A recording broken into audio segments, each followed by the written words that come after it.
खे सलाम सलाम सुन, मुझे सिंध खे सलाम सलाम सुन। बिस्मिल्लाहिर्रहमानिर्रहीम, अस्सलाम वालेकुम, सुबह बख़ैर, गुड मॉर्निंग। असीं अवां जी ख़िदमत में हाज़िर थी चुका आहियूं। प्रोग्राम आहे सलाम सिंध ऐं प्रोग्राम सलाम सिंध में अॼु थोरी तब्दीली आहे, चेंजिंग आहे। अॼु थोरो मज़े वारो प्रोग्राम थींदो, छो त आउं त तव्हां सां गॾु हूंदो आहियां पर अकेलो ठहंदो न हुयुसि। माण्हू इलाही मैसेजिस कंदा हुआ त जागराणी हाणे अकेलो नथो ठहीं। पोइ आउं अकेलो न आहियां, हाणे मूंसां गॾु मुंहिंजी साथी मेज़बान बि आहे। आउं इरशाद जागराणी, मूंसां गॾु आहे साथी मेज़बान। उम्मीद आहे तव्हां बिल्कुलु ठीकु ठाक हूंदो, ख़ैरियत सां हूंदो, मज़े में हूंदो, करार में हूंदो। अलाह साईं तव्हांखे पंहिंजे हिफ़्ज़ो-मान में रखे। तव्हांजे लाइ दिलि सां दुआऊं कंदा आहियूं ऐं दिलि सां जेकी दुआऊं कबियूं आहिनि उहे अॻंदियूं ज़रूरु आहिनि। तव्हां बि ठीकु आहियो, ख़ैरियत सां आहियो, मज़े में आहियो। तव्हांखे पंहिंजे प्रोग्राम सलाम सिंध में भली कार चऊं था ऐं ख़ुशि आमदीद बि चऊं था ऐं भली ख़ुवाक ते जीअं चवंदा आहिनि बलोची में, उहो बि चई था छॾियूं। सफ़ा मज़े में आहियो। भला कीअं तव्हांखे ख़्यालु आयो त तव्हां टीवी जी मेज़बानी कंदो ऐं अची वेंदो असां सां गॾु? शौक़ु त काफ़ी टाइम खां हुयो, हा, पर मौक़ो हाणे मिलियो त इन करे हाणे अचणु शुरू कयो आहे। जी शुरू कयो आहे। मुंहिंजी सीट खे ख़तरो त न आहे न? मूंखे परेशानी राति न न इंशाल्लाह अहिड़ी ॻाल्हि न आहे, गॾु आहियूं इंशाल्लाह। अच्छा, भला इहो ॿुधायो त कीअं तव्हां कल्ह असां प्रोमो में पंहिंजो रिकॉर्ड कयोसीं हिते, तव्हां पंहिंजे ऑफिस में सॼी तव्हां ऑफिस ॾिठी बि सही, असांजे वर्कर सां मिलिया। कीअं तव्हांखे इन्वायरमेंट कीअं लॻो, माहौल कीअं लॻो तव्हांखे? फर्स्ट एक्सपीरियंस हुयो मुंहिंजो काफ़ी बहितरीनु हुयो, माशाल्लाह माहौल बि इलाही सुठो आहे, सभु माण्हू बि ॾाढा सुठा आहिनि, कोऑपरेटिव आहिनि। सभिनि खां वॾी ॻाल्हि, तव्हां सभिनि खां वधीक कोऑपरेटिव आहियो। माशाल्लाह माशाल्लाह। इंशाल्लाह दुआ आहे कि मां बि कामयाबु थियां ऐं सभिनि खे पसंदि बि अचे मुंहिंजो कमु। बिल्कुलु बिल्कुलु इंशाल्लाह। आहिस्ते आहिस्ते आहिस्ते आहिस्ते आहिस्ता मुंहिंजो तव्हां पहिरीं तव्हांजी विख आहे, जीअं तव्हां विखूं खणंदा वेंदो तव्हांजी हर विख मंज़िल तरफ़ हूंदी। बिल्कुलु ऐं इंशाल्लाह तव्हांखे मंज़िल मिली वेंदी। सो होस्टिंग जो शौक़ु तव्हांखे पहिरियों तव्हांजो इंटरव्यू थो कयां, पोइ बाक़ी मौज़ महिमान सां तव्हांजी कचहरी पोइ थो करां। तव्हांजो तारीफ़ पहिरियां थी वञे सही नमूने सां, माना एक्टिंग जो न थियो, मॉडलिंग जो न थियो, डायरेक्ट होस्टिंग जो छो थियो आहे? एक्चुअली मुंहिंजो शौक़ु न्यूज़ साइट ते हुयो। अच्छा, लेकिन उहो थोरो मूंखे टफ लॻो, टाइमिंग्स जो डिफरेंस हुयो जेको मां न पई करे सघां। इन करे मां होस्टिंग मूंखे पसंदि हुई पर्सनली। त मौक़ो मिलियो त मां सोचियो कि हलो इन शइ खे बि आज़माए ॾिसूं था, अलाह साईं कामयाबु कयो त सुठी ॻाल्हि आहे। ही माना हिकिड़ो माना होस्ट डिसेंट लॻंदो आहे, होस्ट डिसेंट लॻंदो आहे, होस्टिंग सुठो कमु आहे। शोभन खां कॾहिं कॾहिं अदाकारी वरी कॾहिं मज़ाहिया किरदार माण्हू कॾहिं कीअं हूंदो आहे, कॾहिं कुझु माण्हू करे सघे थो, कुझु नथो करे सघे, हिकु सीक्वेंस में थो हले न कमु। माना होस्ट सां माण्हू मुहबत बि कंदा आहिनि घणी, छो त होस्ट खे वरी ॻाल्हाइणो बि हूंदो आहे, वरी सही तरीक़े सां जेका ॼाण ॾींदो आहे उहो प्रॉपर वे में उहो हिकिड़ो होस्ट ई ॾेई सघे थो। इन करे तव्हां सोचियो पए त मुतालियो मुशाहिदो कजे त पोइ होस्ट थिए, छो त होस्ट जेको हूंदो उहो वरी पढ़ंदो बि सही, लिखंदो बि सही ऐं ॼाण बि वठंदो। बाक़ी जेका आहे जेकी ॿिया शोभा आहिनि, शोबा छा, उन में वरी स्क्रिप्ट लिखियलु हूंदो आहे, पोइ उन में ईअं थींदो आहे त अदाकारी कई वेंदी आहे डायलॉग्स जी मार्फत। होस्ट वरी पाण महिनत करे सॼे ॾींहं में रिसर्च करे पोइ अची पहुचंदो आहे, पहुचंदो आहे। ईअं तव्हां चवण में नओं नओं एक्सपीरियंस, नवां महिमान, सभिनि सां मुलाक़ात थियणु सही सुठो एक्सपीरियंस। हाणे मूंखे इहो ॿुधायो त तव्हां सुबुह जो उथी सघंदव सवेर सवेर? तव्हां फ़ैसिलो त जल्दी में करे छॾियो आहे, जल्दीअ जा फ़ैसिला ॾाढा ॾुखिया हूंदा आहिनि। सुबुह जो उथण वारो मसइलो आहे, उथी वेंदव? मां उथंदी आहियां, उहो बि मां उथंदी आहियां। माना घणे अरसे खां पोइ सवेर उथिया आहियो अॼु? टू बी वेरी ऑनेस्ट काफ़ी टाइम खां पोइ सवेर उथी आहियां, लेकिन मुश्किल न लॻो, छो त आती हुयमि न मां पहिरियों। अच्छा अच्छा अच्छा, पोइ माना सुठो लॻो सुबुह जो सवेर उथण? बिल्कुलु बिल्कुलु, सवेर उथंदा आहिनि जेकी उन्हनि जे रिज़्क़ में वाधारो थींदो आहे, छो त सुबुह जो सवेर जॾहिं सिजु उभरंदो आहे त पोइ अलाह पाक रिज़्क़ अता कंदो आहे, मतिलबु रिज़्क़ विरायो वेंदो आहे। सो जेकी सवेर उथंदा आहिनि या जेकी सवेर सुम्हंदा आहिनि उनजी सिहत बि सुठी रहंदी आहे। इहा ॾाढी सुठी ॻाल्हि आहे त तव्हां सुबुह सुबुह सां, असां जॾहिं 2 कलाक प्रोग्राम कंदा आहियूं, मूंखे त लॻंदो बि कोन्हे त माना मां का जॉब कयां थो, छो त 2 कलाकनि जे गुज़रण जो जेको आहे सो अंदाज़ो जेको आहे न, या जल्दी जेका माना महिल गुज़री वेंदी आहे, सेकेंड्स मिनट्स जेके गुज़री वेंदा आहिनि, त पोइ ख़बर ईअं पवंदी आहे ॼणो अञा सुबुह हाणे थियो 12 बजे खां पोइ त कराची माण्हू उथंदा आहिनि। असां पंहिंजी जॉब करे बि ईंदा आहियूं, असां नौकिरी करे आया आहियूं, असां करे विया हुआसीं, तव्हां अञा हाणे वञो। सो बहरहाल अॼु को प्रोग्राम ॾाढो ज़बरदस्त थींदो। शाज़िया शेख असां सां गॾु आहे ऐं शाज़िया अञा स्टार्ट वरितो आहे, न्यू आहे इंशाअल्लाह। हिकिड़े ॾींहुं वरी ईअं बि हूंदो त मां न हूंदुसि बाक़ाइदा प्रोग्राम खे, माना प्रोग्राम खां मां हाणे दुनिया में हूंदुमि, अहिड़ी ॻाल्हि न आहे। अलाह ख़ैर, दुनिया खां वञिणो आहे हिकिड़े ॾींहुं त, पर तव्हां आहिस्ते आहिस्ते जॾहिं एक्सपीरियंस तव्हांखे थींदो त पोइ मां मोकल करे सघां थो। हूअ मुंहिंजी मोकल बंदि हुई, मोकल बंदि हुई जेका मूंसां सरासर नाइंसाफ़ी हुई, मां दायूं इलाही भेरा कॾहिं तव्हां मोकल कजो, कॾहिं मां कंदमि, ईअं न। सो बहरहाल हाणे अॼु तव्हांजी जेका आहे सा जेको पहिरियों ॾींहुं आहे, तव्हांखे असां पंहिंजे वर्कर्स सां मिलाईंदासीं। थोरी देरि में तव्हांखे उन्हनि जो तारुफ़ बि करायां थो, पर अॼु जेकी मेन मौज़ू आहिनि असांजे प्रोग्राम जा, उन्हनि ते बि पाण थोरो थोरो डिस्कस करे वठूं। अॼु पंजाब जी कोयल रेशमा जी 8हीं वरसी आहे। क्यू शीट ते बि लिखियलु आहे तव्हांजे, इहो सिर्फ़ु एतिरो लिखियलु हूंदो आहे, पोइ इन जे बारे में थोरो पाण खे वरी रिसर्च करणी हूंदी आहे, थोरो ॻाल्हाइणो हूंदो आहे। तव्हां पहिरियां जेकी ॾींहं हूंदा आहिनि, तव्हां जेको नओं होस्ट हूंदो आहे उनखे सम्झाइण असांजो फ़र्ज़ु आहे। सो असां बाक़ाइदा लाइव आहियूं, उन खे हर शइ लाइव तव्हांखे ॿुधायूं था त छा छा थींदो आहे असांजे प्रोग्राम्स में।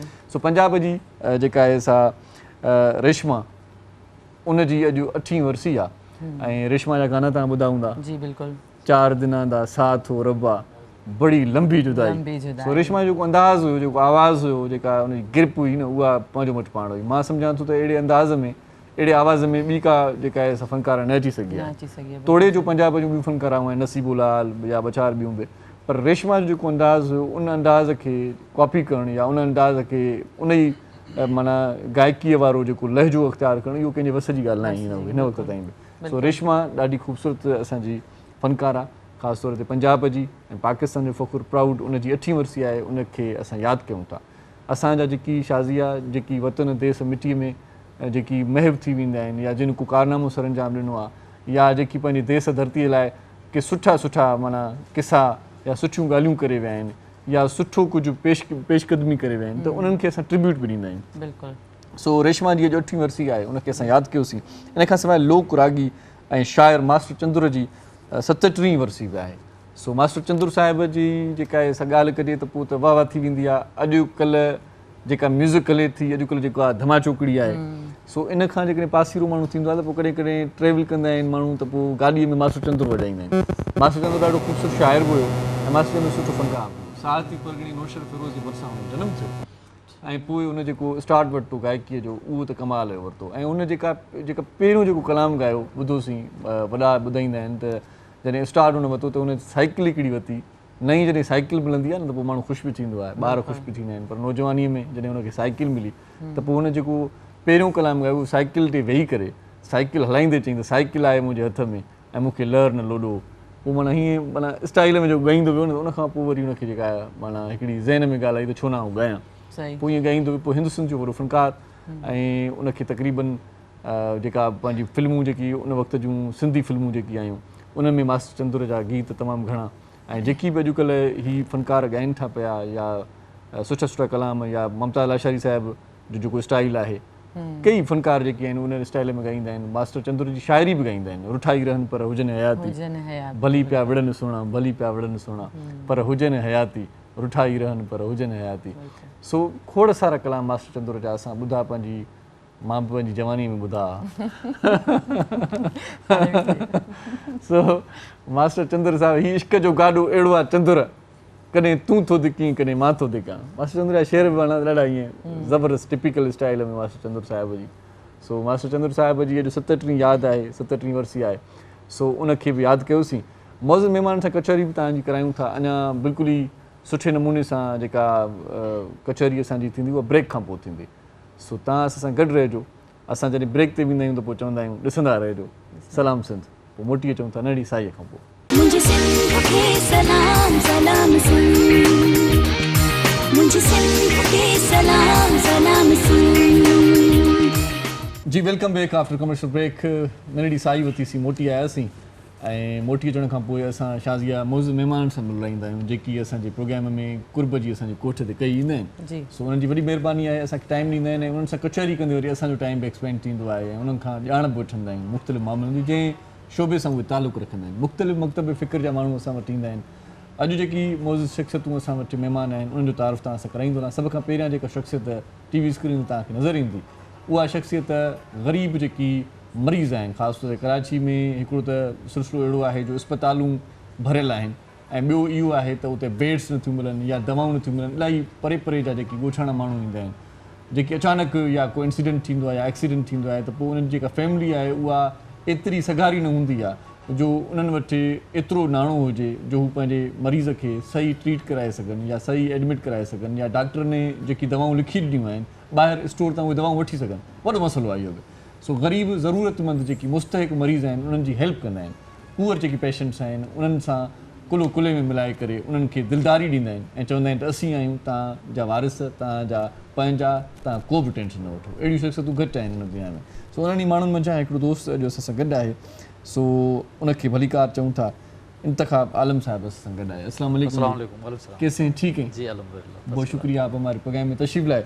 इन खां सवाइ ॿियो जेको दोस्त आहे उहो ॾाढो सुठो शाइर बि आहे, शाइर सां गॾोगॾु मुहक़िक़ अदीब बि आहे ऐं सिंधी अदबी संगत ते शाख अब्दू सां हुनजो वास्तो रहियो ऐं मौजूदा सेक्रेटरी बि आहे 2021 में अब्दू शाख जो, ऐं गॾोगॾु उन जा खोड़ सारा किताब शाया थियल आहिनि। उन किताबनि जी जेकॾहिं हाणे तव्हांखे तफ़सील ॿुधाईंदुसि त तमामु घणो टाइम लॻी वेंदो, माना एतिरो हुन कमु कयो आहे। सो उन सां वरी हाल अहिवाल जॾहिं ओरींदासीं त मुख़्तलिफ़ शयूं साम्हूं ईंदियूं, तव्हांखे बि ख़बर पवंदी त उहो दोस्त असांजो केतिरी महिनत करे चुको आहे। सो बराए रास्त जेकॾहिं हुनजो तारुफ़ कराइजे त ज़ेब आजिज़ हुनखे चवंदा आहिनि, असुलु नालो हुनजो औरंगज़ेब महर आहे। सो औरंगज़ेब महर अलमारूफ़ ज़ेब आजिज़ साहिब खे असीं भलीकार चऊं था। साईं कीअं आहियो? ठीकु आहे, वॾी महिरबानी, लख थोरा तव्हां असांजे प्रोग्राम में आहियो। सो तव्हां सां कचहरी कयूं था साईं, शाइरी ते बि ॻाल्हाईंदासीं, तव्हांजे किताबनि ते बि ॻाल्हाईंदासीं, तमामु वॾो कमु आहे इहो लिखणु पढ़ण जो बि। सो शाज़िया ही 2 महिमान जेकी हिन पासे हुया, सो सुभाणे खां तव्हां वरी जॾहिं हिन पासे जा महिमान हूंदा, तव्हांजे हिसे जा हूंदा, उन्हनि तव्हां इंट्रोड्यूस कराईंदो। हाणे पाण वरी पंहिंजे प्रोग्राम में मौसीक़ी बि रखंदा आहियूं, त पोइ सुठा फ़नकार बि पंहिंजे प्रोग्राम में ईंदा आहिनि जेके सुठा कलाम ॿुधाईंदा आहिनि। कॾहिं कॾहिं कचहरी जॾहिं वधी वेंदी आहे या कचहरीअ में जॾहिं चस रस ख़तमु थी वेंदो आहे, सोली सिंधी में चऊं त पोइ असां कलाम ॿुधंदा आहियूं, या टेंशन्स वारी कचहरी हूंदी आहे, परेशानी वारी कचहरी हूंदी आहे, त चवंदा आहियूं थोरो पंहिंजो टेंशन रिलीज़ करण लाइ सुठो को फ़नकार घुराए असां हुनखे ॿुधी वठंदा आहियूं। अॼु सुठो फ़नकार असां सां गॾु आहे, ॾाढा सुठा कलाम ॿुधाईंदो अॼु असांखे।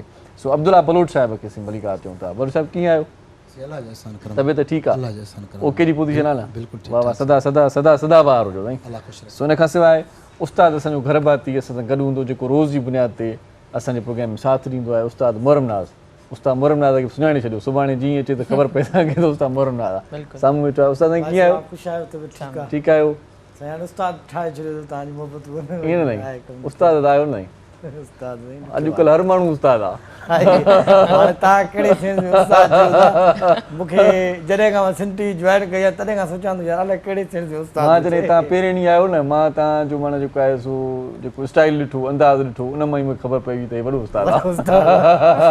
पर अलाए छा में इहा वरी पंहिंजी ॻाल्हि आहे, पोइ ॿुधाईंदो पर हीअं हिन कीबोर्ड वॼाइण लाइ के एतिराम आहियो तव्हां बि, ऐं मां वेलकम चवां थो असांजी तमामु थैंक यू मोहतरमा शाज़िया शेख साहिबा खे। ॾाढी ख़ुशी थी, तव्हां अकेला वाक़ई कोन वेठा हो। ईअं न हाणे अकेला अॻे में ठहण न पियो, हाणे तव्हां वरी चुको आहे सो ईअं खणी चओ था हाणे बाबा जेको ॾिसंदो त उहो सड़ंदो ज़रूरु। न हू बि कपल जेको आहे न हिकिड़ो कुदरत जे तरफ़ां हर शइ जो कपल सुठो पेयर हुजे, केमिस्ट्री हुजे त ॾाढो सुठो प्रोग्राम थी सघे। माशाल्लाह मां जेका बि थोरी गुफ़्तगू ॿुधी शाज़िया जी, तमामु हिकिड़ी डिसेंट उस्ताद, डिसेंट। Thank U. इंशाल्लाह तव्हांजो इस्तक़बाल अञा ॻाए वॼाए थोरी देरि में कंदव, तव्हां बाक़ाइदा कलाम अब्दुल्ला खां ॿुधंदा, पोइ भरपूर तव्हांजो इस्तक़बाल डेडिकेशन तव्हांखे ॾींदासीं। मां वरी बि भलीकार चवां थो तव्हांखे। वाह वाह वाह वाह, जेके बि भलीकार 2 टे चकर चवणो थो चई वठो वरी न, पोइ वरी बाक़ी रिवाइंड करे ॿुधनि छो त इहो हर भलीकार वरी ॿीहर दिलि में ख़्यालु हुजे, ख़्वाहिश हुजे। पहिरियां मूं वेलकम चयो सर, तव्हां जी बिल्कुलु वरी भलीकार हाणे ख़ुशामदीद रहे थो वञा। वाह वाह, महिरबानी। सो विजय पंहिंजो असां सां गॾु आहे, विजय जी वरी महिरबानी, टाइम कढी आयो आहे ऐं ॾाढो प्रोफेशनल वजत आहे। ईअं न करे वॼाए ॼाणनि उन्हनि मां। वाह वाह वाह वाह, उहो स्टाइल ॿुधाए थो। मूं अब्दुल्ला खे चयो त जेकी माण्हू सफ़ा वारी प्रोफेशनल थींदा आहिनि, उन्हनि जो अंदाज़, उन्हनि जो स्टाइल उहो ॿुधाईंदो आहे। हू पंहिंजे इंस्ट्रूमेंट खे प्रॉपर ॾिसो, हुनजो स्टैंड आहे, उनखे स्टैंड ते बाक़ाइदे पंहिंजे प्लेसिंग सां गॾु सही सही रखे थो। इहा ख़बर पइजे तव्हां सही था चओ, प्रोफेशनल माण्हू जो कमु। सही सही सही सही। ॿियो शाज़िया खे भलीकार था चऊं? जी बिल्कुलु भलीकार, ख़ुशामदीद सर। शाज़िया तव्हांखे वरी वेलकम चऊं था पंहिंजे प्रोग्राम में। सो आउं चाहियां थो त मां रोज़ कचहरी कंदो आहियां, मौज़ महिमान सां स्टार्ट तव्हां ई वठो, तव्हां सवाल आहे ज़हन में त पुछा कयो। जी ज़रूर। अस्सलाम वालेकुम मिर्ज़ा इंतखाब आलम साहब, कैसे ख्याल है आपको पेशेंट प्रोटेक्शन सोसाइटी बनाने का? ये कोई 25-26 साल पहले ये मैंने पेशेंट प्रोटेक्शन सोसाइटी बनाई थी जी। और मैं ओझा टीबी सैनिटोरियम जाता था टीबी के मरीज़ों के पास। अच्छा। तो वहाँ पर टीबी के मरीज़ होते थे और एमडीआर के जो पेशेंट्स होते थे उनको आइसोलेट कर दिया जाता था। अच्छा, 25-26 साल पहले जो है ना बहुत ज़्यादा प्रॉब्लम्स होती थी, ना फेडरल गवर्नमेंट का कोई ऐसा ख़ास बजट होता था, ना सिंध गवर्नमेंट का होता था, तो मेडिसिन का बड़ा मसला होता था उन लोगों के लिए। तो अल्हम्दुलिल्लाह मेरे साथ कुछ फिलैंथ्रोपिस्ट थे, फिर कुछ दोस्त अहबाब थे, हम उनके पास जाते थे, उनके बेड तक उनको मेडिसिन पहुंचाते थे और फिर ये सिलसिला अल्हम्दुलिल्लाह चलता रहा। तो मैंने पेशेंट प्रोटेक्शन सोसाइटी बनाई क्योंकि मेरा ताल्लुक़ भी एक अपना बहुत ही, मेरा जो ब्रॉटअप है वो मलीर जैसे इलाके से था। तो मैं इन प्रॉब्लम्स को सकता था। और मैं ये कहता हूँ, अल्लाह का शुक्र अदा करता हूँ, एक उसने मुझे एक खूबसूरत दिल दिया और लोगों का दर्द समझने के लिए। तो मैं अक्सर एक शेर पढ़ता हूँ कि मैंने कब कहा था मुझे हसास बना दे, मैंने कब कहा था मुझे हसास बना दे, मेरे खुदा मुझे कोई और सज़ा दे। तो ये सिलसिला अल्हम्दुलिल्लाह चलता रहा, दोस्त अहबाब आते रहे। ये अच्छा, एमडीआर के जो पेशेंट्स होते हैं, एमडीआर के जो पेशेंट होते हैं उनको आइसोलेट कर दिया जाता था। क्योंकि वो बीमारी ऐसी थी। अच्छा, उस ज़माने में लोग डरते थे कि ओझा टीबी सैनिटोरियम या टीबी सैनिटोरियम जाने से डरते थे, तो इसलिए वो ना आबादी से भी दूर बनाया जाता था। जी हाँ, बहुत। ये जो ओझा टीबी सैनिटोरियम है, ये आबादी नहीं थी। सही कह रहे हैं। जी, उस वक्त आबादी नहीं थी, क्योंकि वो उस वक्त ऐसा था कि ये बीमारी लगने वाली बीमारी कहलाती थी। लेकिन अब आज जो पोजीशन है उसका अल्हम्दुलिल्लाह इलाज भी मौजूद है और लोग उससे शिफायाब भी हो रहे हैं और फिर अपनी नॉर्मल ज़िंदगी में भी आ रहे हैं। तो उस वक्त जो है ना, लोग पेशेंट्स के पास जाने से डरते थे। मुझे भी लोग कहते थे कि भाई तुम क्यों जाते हो वहाँ पर, ये टीबी ना लग जाए। लेकिन अल्हम्दुलिल्लाह सुम्मा अल्हम्दुलिल्लाह बात ये है कि अगर हम लोगों के लिए काम करेंगे, लोगों की खिदमत करेंगे, तो अल्लाह ताला हमारी मदद करता है। तो ये सिलसिला वहाँ से शुरू किया, पेशेंट प्रोटेक्शन सोसाइटी के पे काम अमल में लाया गया। अच्छा, उस ज़माने में मैं आपको बताऊं कि इस शहर कराची में 1000 भी NGOs नहीं थी। मेरा जो नंबर था 888 था, यानी अब तो 8000 से भी ऊपर NGOs हो गए माशाल्लाह।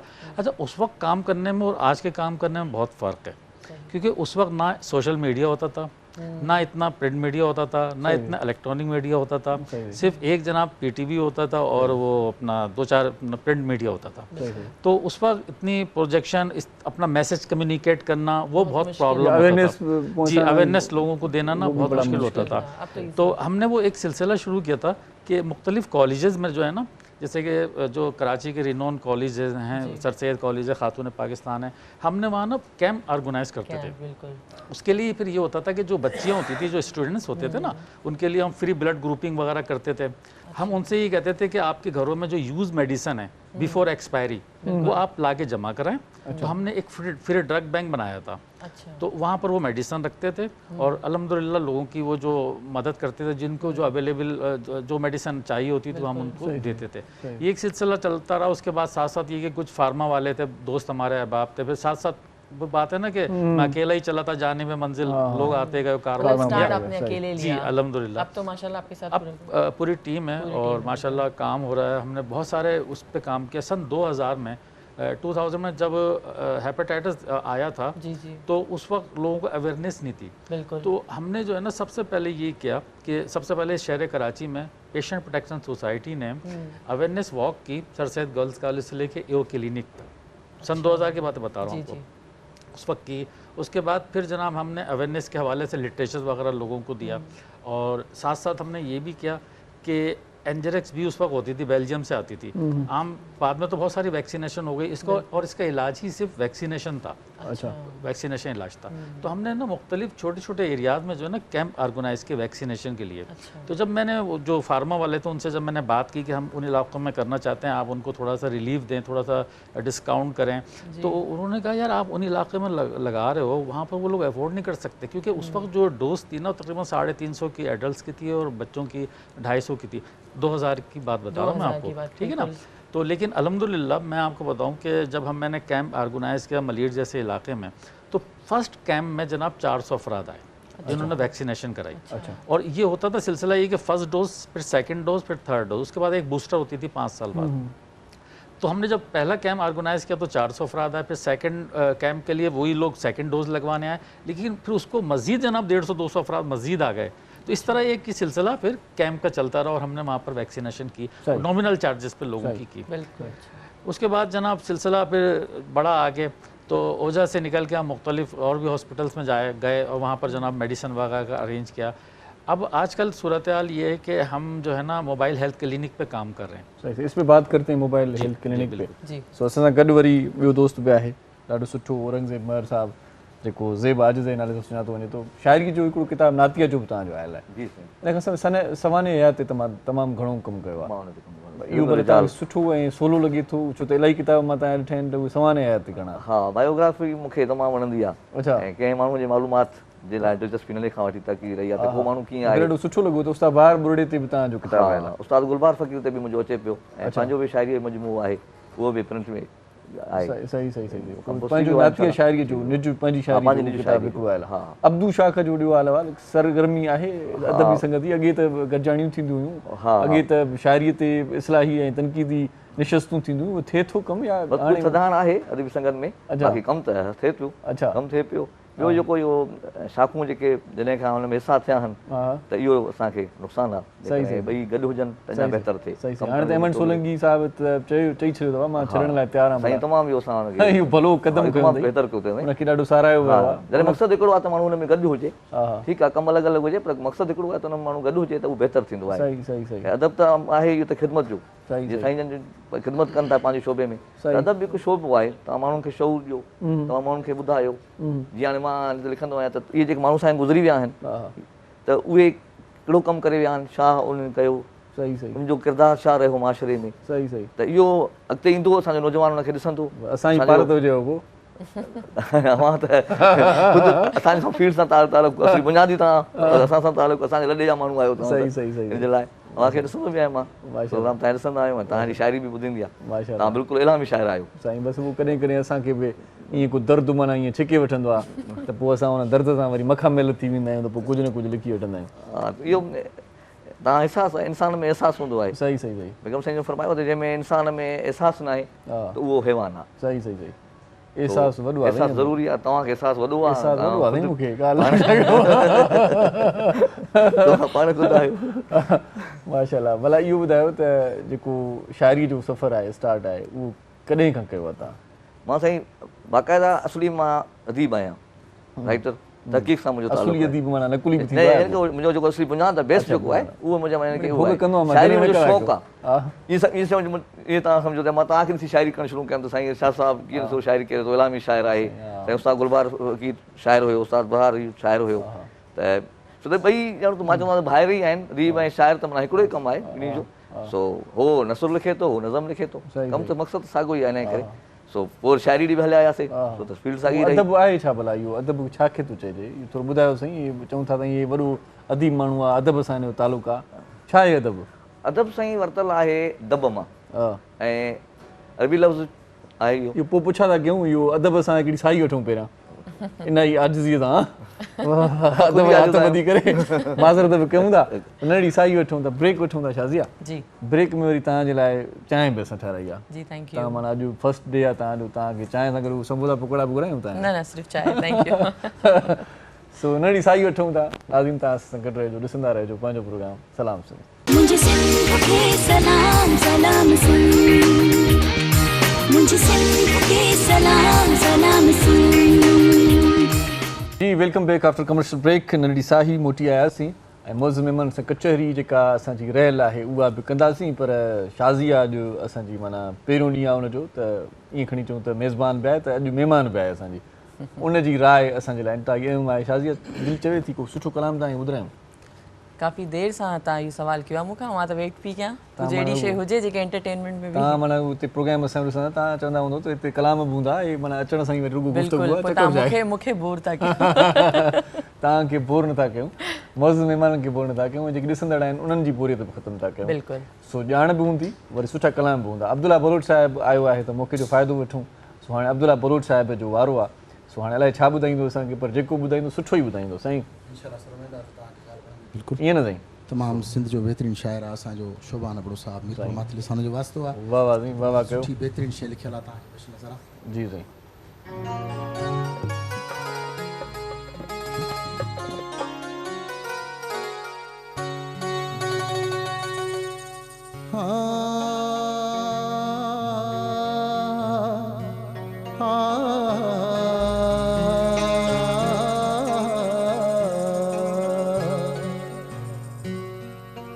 हक़ीक़त हिन हाल जी ज़ाहिर करियां ज़री,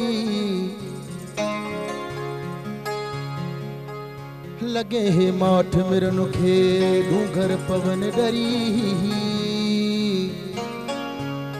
ओ वञन वणा बरी अला है ओ भर उभरे की न की। इरशाद साईं थोड़ो तवज्जो।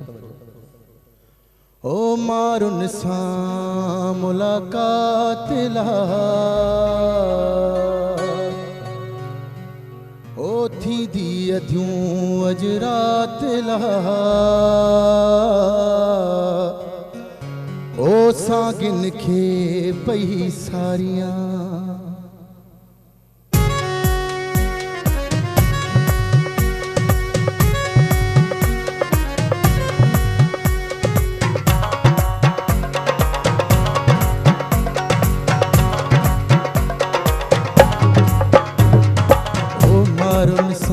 मुलाकात ला ओ थी दी अधूं अज रात ला सागिन खे पई सारियां ओ मारुन खे पई सारियां मारुन सां मुलाकात ला ओ थी दी अधूं अज रात ला सागिन खे पई सारियां ओ मारुन खे पई सारियां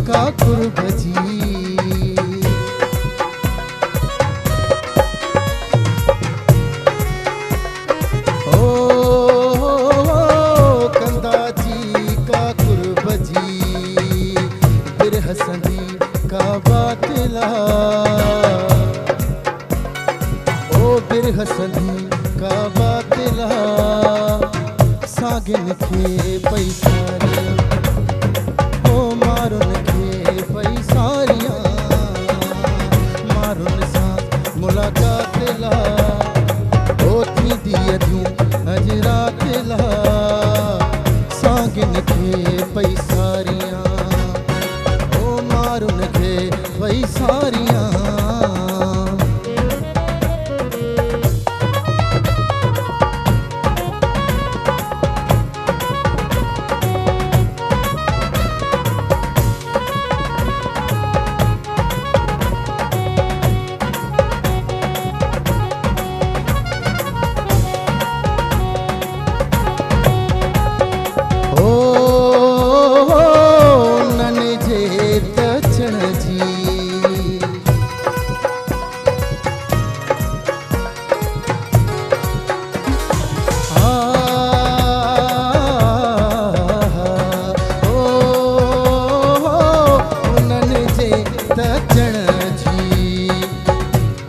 लवे पयो लात ला है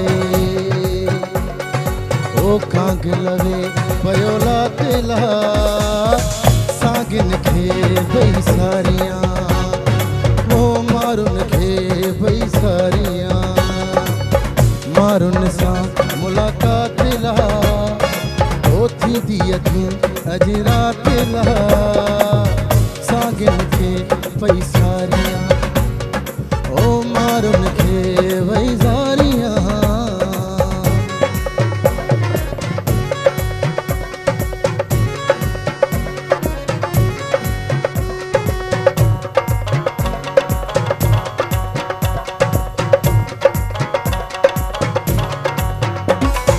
ओ शाल मिलन शोभान सां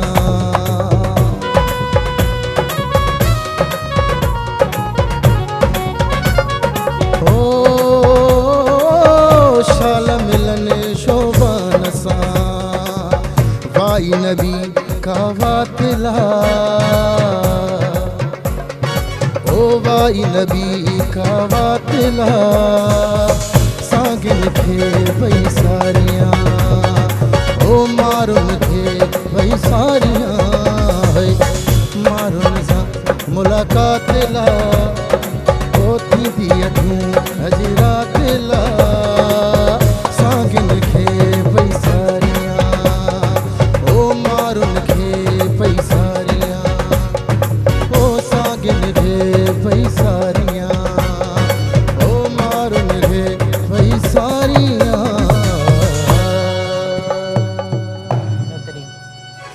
वाह साईं वाह वाह वाह, ॾाढो सुठो कलाम, शाइरी ॾाढी सुठी।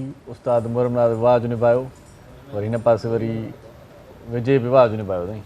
ॻाल्हि हिक ॿी ॻाल्हि कीअं लॻो तव्हांखे कलाम भला? बहितरीन जी, आवाज़ भी तव्हांजी काफ़ी सुठी आहे माशाल्लाह, बहितरीन आवाज़ ॾाढो सुठो, अंदाज़ ॾाढो सुठो। वरी मारुनि जी ॻाल्हि हुई न त इहा जेका सिक हूंदी आहे न मारुनि जी, उहा अजीब हूंदी आहे, जेका तांग हूंदी आहे ख़ासि तौर ते असांजी का अदी या भेण जेका इंतज़ारु करे कंहिं परदेसीअ जो। अॼुकल्ह दौर में मारू पंहिंजा ई आहिनि न, बिल्कुलु माना ईअं न आहे त माना जेका सिचुएशन पुराणे ज़माने जी त पोइ त मोबाइल बि कोन हुया, वॾो हिकिड़ो सुठो हुयो, हाणे त वरी कनेक्शन कम्युनिकेशन आहे। पर पोइ बि जेकी परदेसी आहिनि उन्हनि जे अचण जी जेका सिक आहे, हुब आहे, उनजी सॼी कैफ़ियत हिते हुई न। बिल्कुलु। त उहे अॼु ईंदा, अॼु राति, अॼु उन्हनि सां थींदी मुलाक़ात। हिकिड़ो माना इहो सायो या साम्हूं खणी चइजे, इहो ॾाढो हसीन हूंदो आहे। जॾहिं उहे ईंदा आहिनि, दरवाज़े ते पहुची वेंदा आहिनि, त पोइ उहे ख़ुशी जॾहिं थींदी आहे, पोइ जमाला थी पवंदा आहिनि। बिल्कुलु। कॾहिं कॾहिं नेण बि आला थी पवंदा आहिनि। बिल्कुलु। उहे समूरियूं कैफ़ियतूं, ॾाढो सुठो कलाम लिखियलु हो शहबान साहिब जो।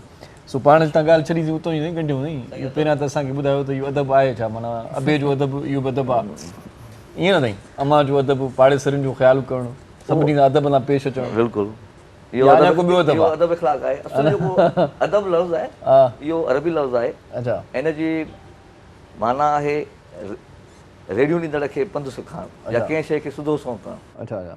इन खे अॻियां जेकॾहिं अलिफ़ ॾींदासीं त मुतज़ाद थी वेंदो। अच्छा। इहो पोइ थींदो अदब, अदब हुयो, हाणे अदब। अदब जेके ईअं तव्हां मुख़्तसर ॿुधायां त उहो इल्मु ऐं उहा तरबियत जेका हैवान खे इंसान बणाए। वाह वाह वाह, सही सही, इन खे असां अदब चवंदा आहियूं। सही सही सही, वाह वाह वाह वाह। पोइ अॼु इहा तरबियत शुरू कयूं था साईं। 2-3 माण्हू अहिड़ा आहिनि जिन खे अञा असांखे बणाइणो आहे हैवान मां इंसान। हा, ऐं इन जो ज़िक्र आयो आहे क़ुरान पाक में, सूरह इराक़ में, इन्फाल में आयो आहे अदब जो। अदब आहे त जेको माण्हू आहे, छो त ॾिसो न तव्हां, रिछ रेडियो ॾींदो आहे, रिढ ॾिसो आहे, उहो उन सिर्फ़ु पंहिंजे लाइ हूंदो आहे। हा हा, सिर्फ़ु पंहिंजे लाइ खाईंदो आहे, हुनखे ॿिए वास्तो हुन सां माहौल सां समाज सां को तालुक़ु न आहे। बसि ठीकु आहे, मुंहिंजो पेट भरिजी वियो, ख़ैरु आहे। पर असल में माण्हू उहो आहे जेको ॿिए जे लाइ जीए, जेको ॿिए जे लाइ कमु करे थो, माशरे लाइ कमु करे थो।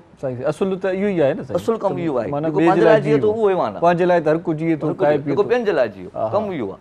पंहिंजे लाइ त जानवर बि जीअनि था, उहो हैवान आहे, उहो हैवान मिसल आहे।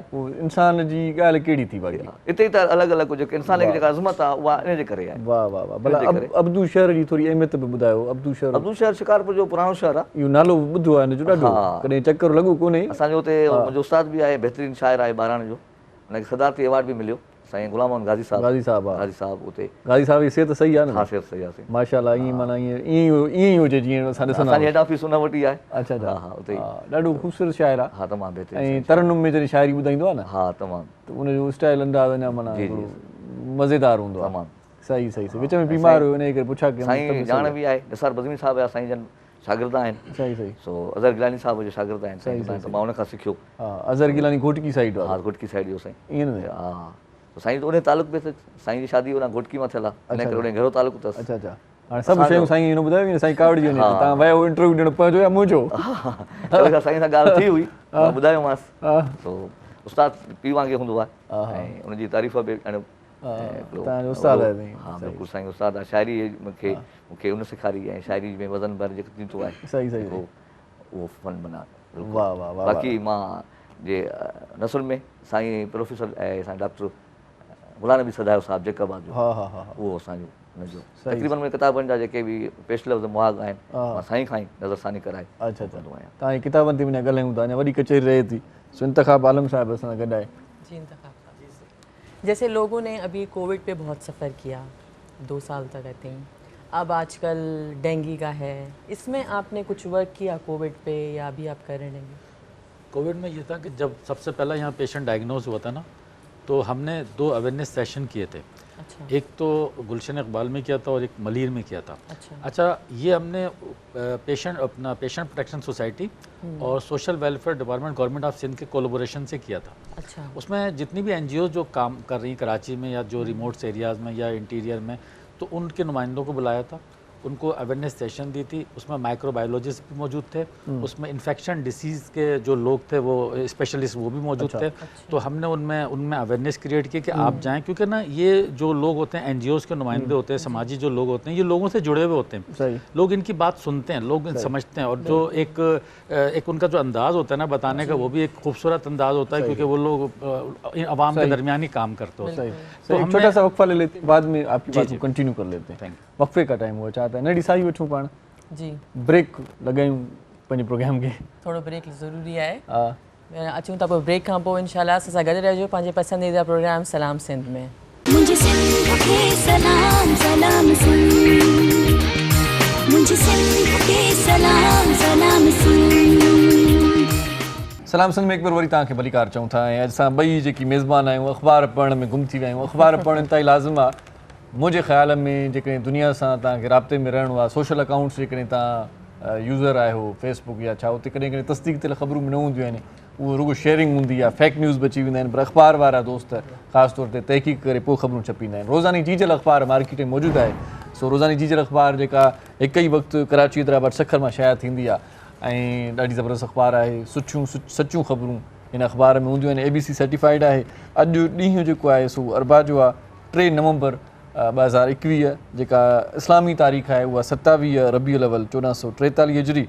सिफ़ा हिन अख़बार जा 8 हूंदा आहिनि। क़ीमत मुनासिबु आहे 20 रुपया आहे। सो अॼु जेका अख़बार में ख़बर जेकी ख़बरूं छपियल आहिनि उन्हनि ख़बरुनि मंझां हिकु ख़बर जेका तव्हांखे पहिरियां ॿुधायां थो, उहो स्टाइलिश ख़बर आहे। सुप्रीम कोर्ट जी ख़बर आहे। सुप्रीम कोर्ट चवे थी त हालत इहा आहे त असां हाणे गटर बि नथा ठाहे सघूं, मुल्क खे अलाए किथे पहुचायो वियो आहे। सो ॻाल्हि त बरक आहे, पर हाणे ॾिसूं त छा थो थिए हिन बयान खां पोइ। सो इन खां सवाइ जेका लीड ख़बर लॻियल आहे उहा आहे त मां गई ज़िम्मेवार सिंध सरकार वज़ीर अज़म जो रिलीफ पैकेज जो ऐलान कंदो, अवाम खां ज़मीन ख़रीदण जो हुकूमती अख़्तियार ख़तमु। ऐं जेका सुपर लीड ख़बर आहे वॾे वज़ीर जी आहे। चवे थो त जेलनि खे इस्लाही मर्कज़नि में तब्दील करण ते कमु कयूं पिया। क़ौमी असेंबली में कानून साज़ीअ ते कमु न थियण ते अफ़सोस आहे। इन खां सवाइ ॿियूं जेकी ख़बरूं आहिनि उहे इहे आहिनि त महांगाई ऐं बेरोज़गारी ख़िलाफ़ु जयू आहे अवामी इतिहाद पारां भरपूर ताक़त जो मुज़ाहिरो लाड़काणे में थियणो वियो। शौकत तरीन साहिब जो बयानु आहे। सो उहो बयानु अहिड़ो ई आहे जीअं इमरान ख़ान साहिबु चवंदो आहे त घबराना नहीं है। सो अहिड़े ई तरीक़े जो बयानु आहे त बाबा अवाम होशियारु रहे, अवाम होशियारु रहे। IMF खे राज़ी करण लाइ बिजली ऐं तेल जा अघु अञा बि वधाईंदासीं, अञा बि वधाईंदा मरी वियासीं। सो बहरहाल इहे ख़बरूं आहिनि अॼोकी अख़बार में। इन खां सवाइ सारियूं जेके आहिनि से आबादगारनि जूं अघु कारखानेदारनि जो तौर में कटौती ॻोल्हाइजे में मुतासिरनि जो 6 कलाक इन हवाले सां धरणो लॻो आहे। बैक जेको आहे सो पेज आहे उन ते बि तमामु घणियूं ख़बरूं आहिनि। पर आउं चाहियां थो जेकॾहिं सॼी अख़बार तव्हांखे पढ़ी ॿुधाईंदासीं त पोइ तव्हां अख़बार पढ़ो पाण, इहो अञा बहितरु आहे। सो रोज़ानी जीजल अख़बार वठो। शोबिज़ जूं कुझु ख़बरूं आहिनि जेकी तव्हांखे शाज़िया पढ़ी ॿुधाईंदी। शोबिज़ जेको हिन जो पेज आहे उन में छा लिखियलु आहे शाज़िया जी? बसि हिकिड़ी ख़बर ॿुधाईंदमि जंहिंमें मां पाण इंट्रस्टेड हुयमि। 2-3 ख़बरूं ॿुधायो, ईअं न कयो। न, अॼु हिकिड़ी ॿुधाईंदमि। अच्छा। जीअं शाहरुख ख़ान जो पुटु आर्यान ख़ान गिरफ़्तार थी वियो हुयो। अॼु लिखियलु आहे की शाहरुख ख़ान 56 इयर्स जो थी चुको आहे। माशाल्लाह, भले लॻे कोन थो आहे कहिड़ी अलॻि ॻाल्हि आहे। आर्यान ख़ान जी आज़ादी खां पोइ शाहरुख ख़ान पंहिंजे घर में सालगिरह कोन कई। किंग गौरी ख़ान, आर्यान ऐं इब्राहिम ख़ान सां गॾु फार्म हाउस में केक कटियो हुयो, जंहिंमें काफ़ी हिननि जा फैंस आया हुया, पर पुलिस हुननि खे मूंखे बि दावत हुई पर मां वियुसि कोन, हिते बिज़ी हुयुसि। न, सही कयव, काफ़ी रश हुई, तव्हां पहुची कोन सघो। मूं चयो त हाणे शाज़िया आई आहे प्रोग्राम में त अकेली थी पवंदी, मां वञणो हुयो सर, तव्हांजे करे मां न न, थैंक यू सो मच, ॾाढी मूंखे बहरहाल मां उनखे बर्थडे विश करे छॾी आर्यान खे। इहो सही कयव, मुंहिंजी तरफ़ां बि करे छॾियो। अच्छा, बर्थडे जी वरी ॿी ख़बर बि हुई हिकिड़ी, उहा बि पढ़ी छॾी। हा, ऐश्वर्या राय ऐश्वर्या ॾुख कंदी। ऐश्वर्या राय ऐं अभिषेक पंहिंजी धीअ सां गॾु सालगिरह जो कुझु ख़ुशियूं मनायूं आहिनि। वाह वाह। बाक़ी अदाकारनि खे बि इनवाइट करे। इन में वरी तव्हांखे वञिणो, तव्हां न वियो? इन में मां न वियमि, छो त मुंहिंजो फर्स्ट प्रोग्राम हो न, इन करे। सो बहरहाल ॾाढो ज़बरदस्त रहे थो सफ़र ही इन प्रोग्राम जो। शाज़िया सां गॾु हूंदी त टहिकबूं था इंशाल्लाह आईंदा प्रोग्रामनि में। सो कचहरीअ जो आगाज़ वरी स्टार्ट कजे हिन ब्रेक जो, या कलाम ॿुधूं? छा ख़्यालु आहे तव्हांजो? कलाम ॿुधी था वठूं, पोइ सवाल कयूं था। वाह वाह। अब्दुल्ला बलोच साहिब ॾे असां हिन भेरे वरी वञूं था। सो अब्दुल्ला साहिब हाणे छा ॿुधाईंदो? हींअर बि तमामु ख़ूबसूरत गीत आहे तव्हांजे पेश नज़र। वाह वाह। इंशाल्लाह तव्हांखे डेडिकेट कयूं था, तव्हांखे सरप्राइज़ ॾियूं था। अच्छा, वाह वाह वाह वाह। Thank U.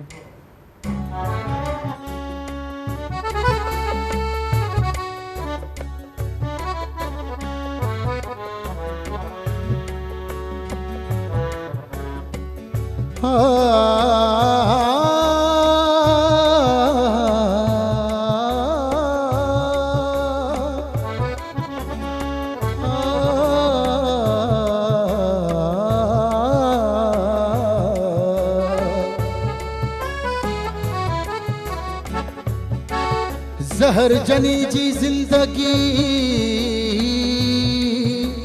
दुख जनी जोड़ेज ज़हर जनी जी ज़िंदगी दुख जनी जोड़ेज सेकिया सुमन से जहीं जी संगत सूरन सां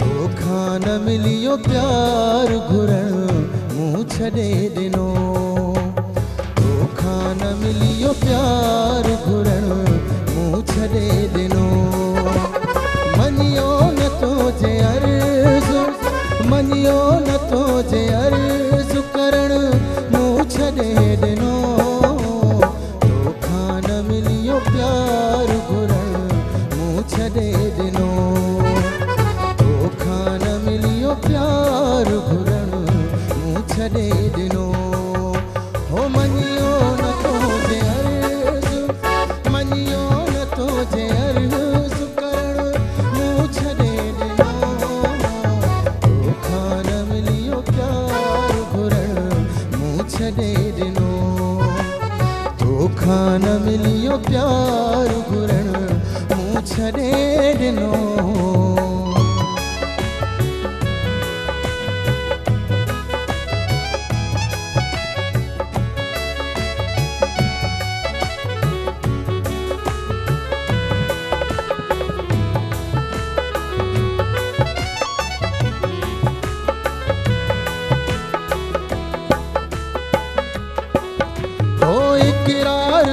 तुझारियूं नाराज़ थी वए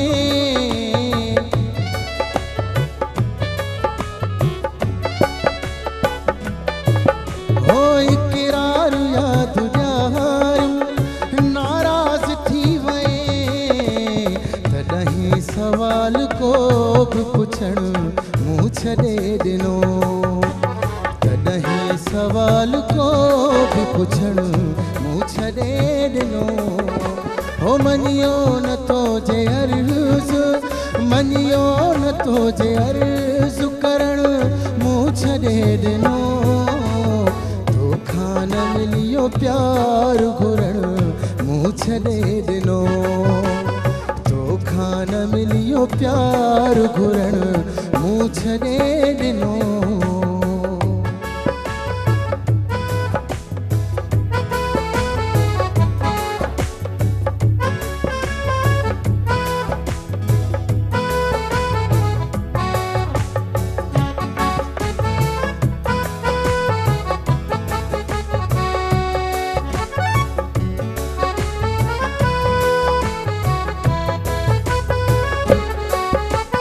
बदनाम थी वही न किथे तू भी मुँह पुठियां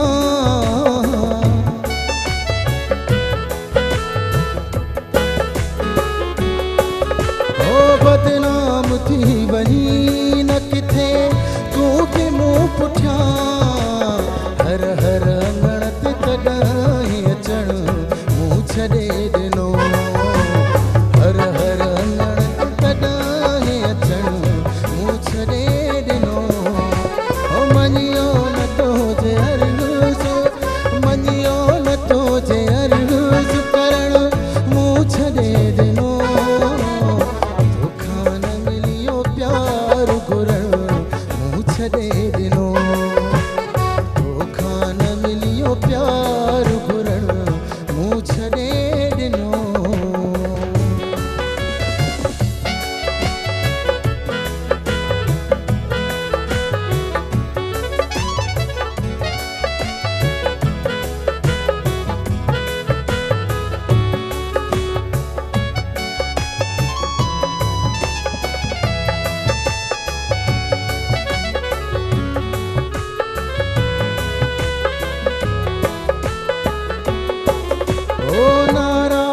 वीचार की बुकरम सच जॾहिं चयुम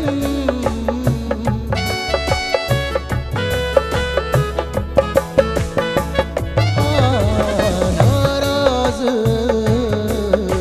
हाय नाराज़ छा रखी बुकरम सच जॾहिं चयुम तोखे थियो एतिराज चवण मूं छॾे ॾिनो तोखे थियो एतिराज चवण मूं छॾे ॾिनो हो मञियो न तुंहिंजे अर्ज़ु मञियो न तुंहिंजे अर्ज़ु करण मूं छॾे ॾिनो तोखां न मिलियो प्यार घुरण मूं छॾे ॾिनो हो तोखां न मिलियो प्यार घुरण मूं छॾे ॾिनो तोखां न मिलियो प्यार घुरण मूं छॾे ॾिनो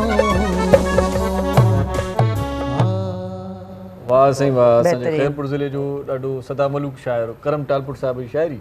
सो करम टालपुर साहिब ॾाढो सुठो शाइर बि ॾाढो सुठो हकीम हुयो।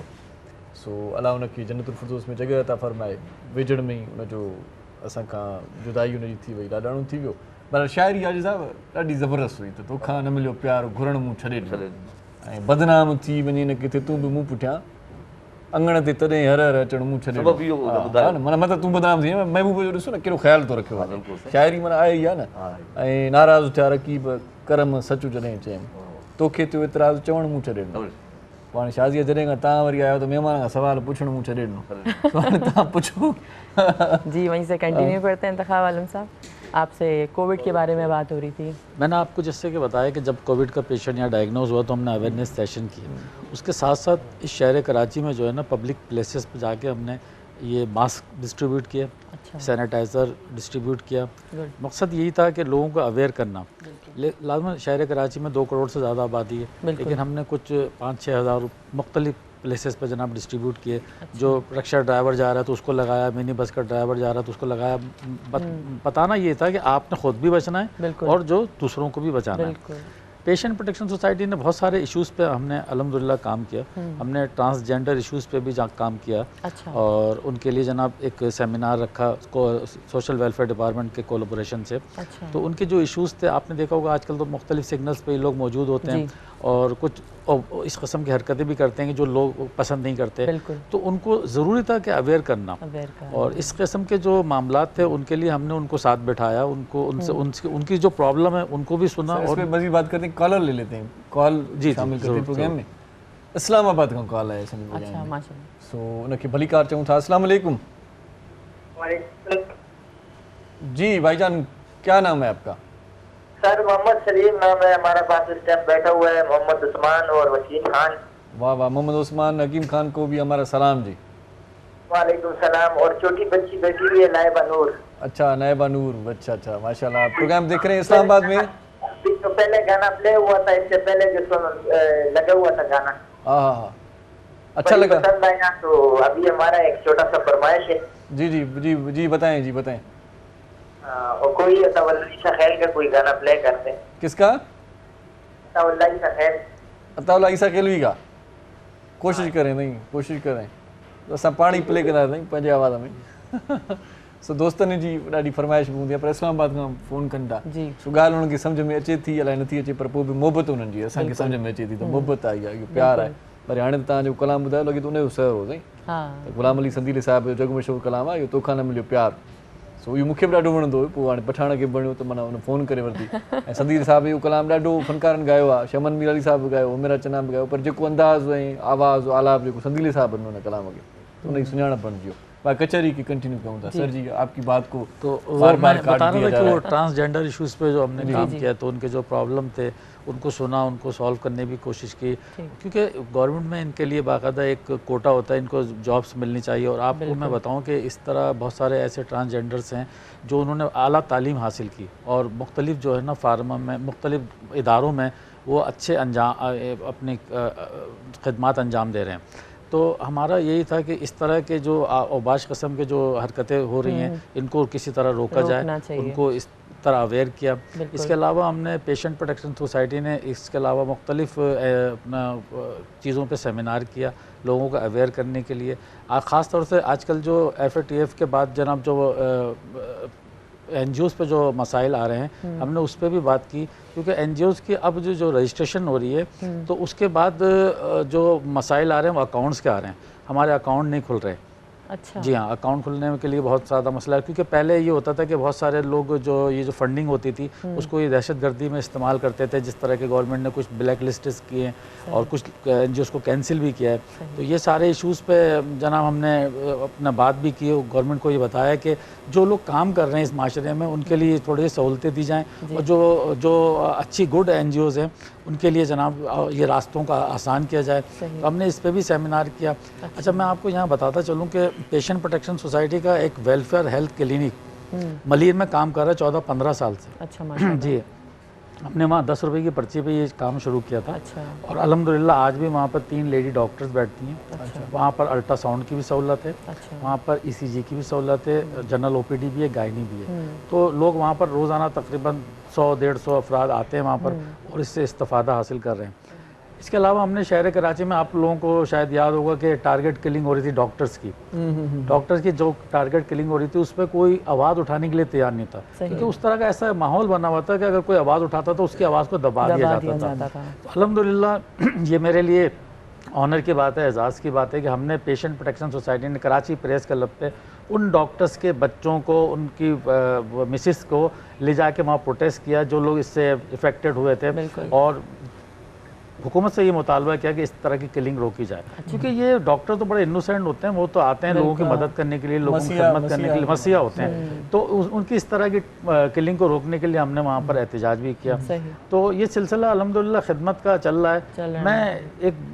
हम जो काम कर रहे हैं वो बिला तफरीक कर रहे हैं। किसी की कोई ये नहीं है कोई ये फलां कौमियत का या फलां मसलक का या ये। तो आप इंटीरियर साइड पे सिंध में आपने कुछ किया है? जी हाँ, इंटीरियर साइड में जो है ना, हमारे कुछ दोस्त हैं वो मुख्तलिफ जब कैंप ऑर्गेनाइज करते हैं तो हम वहाँ जाते हैं, हमारी मोबाइल हेल्थ क्लिनिक जाती है। अच्छा। और वहाँ जाके जनाब क्या नाम है जो लोगों को फैसिलिटेट करते हैं, तो हम अल्ट्रासाउंड भी करते हैं अल्हम्दुलिल्लाह। अच्छा। हाँ, हमारी अल्ट्रासाउंड मशीन भी जाती है साथ में। तो वो जो प्रॉब्लम्स आती है आमतौर पर, जो ख़वातीन जो होती हैं, हामला जो ख़वातीन होती हैं, उनके बहुत सारे इशूज़ होते हैं, वहाँ डॉक्टर नहीं होते वहाँ पर बहुत सारे, तो हम अपने जो स्टाफ है और डॉक्टर्स हैं उनको ले जाते हैं वहाँ पर, उनको मेडिसिन भी प्रोवाइड करते हैं। अच्छा। और ये सिलसिला चल रहा है इंशाल्लाह।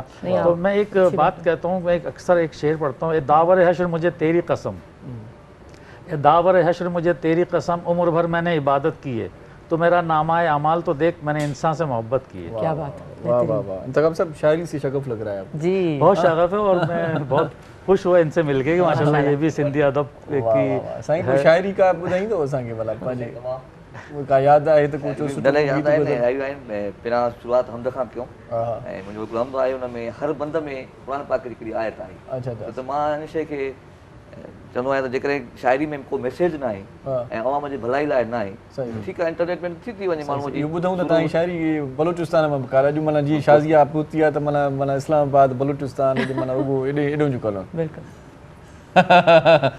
पर हूअं बि ईंदियूं आहिनि, एॾो माना ईअं लहे न कजो भरू।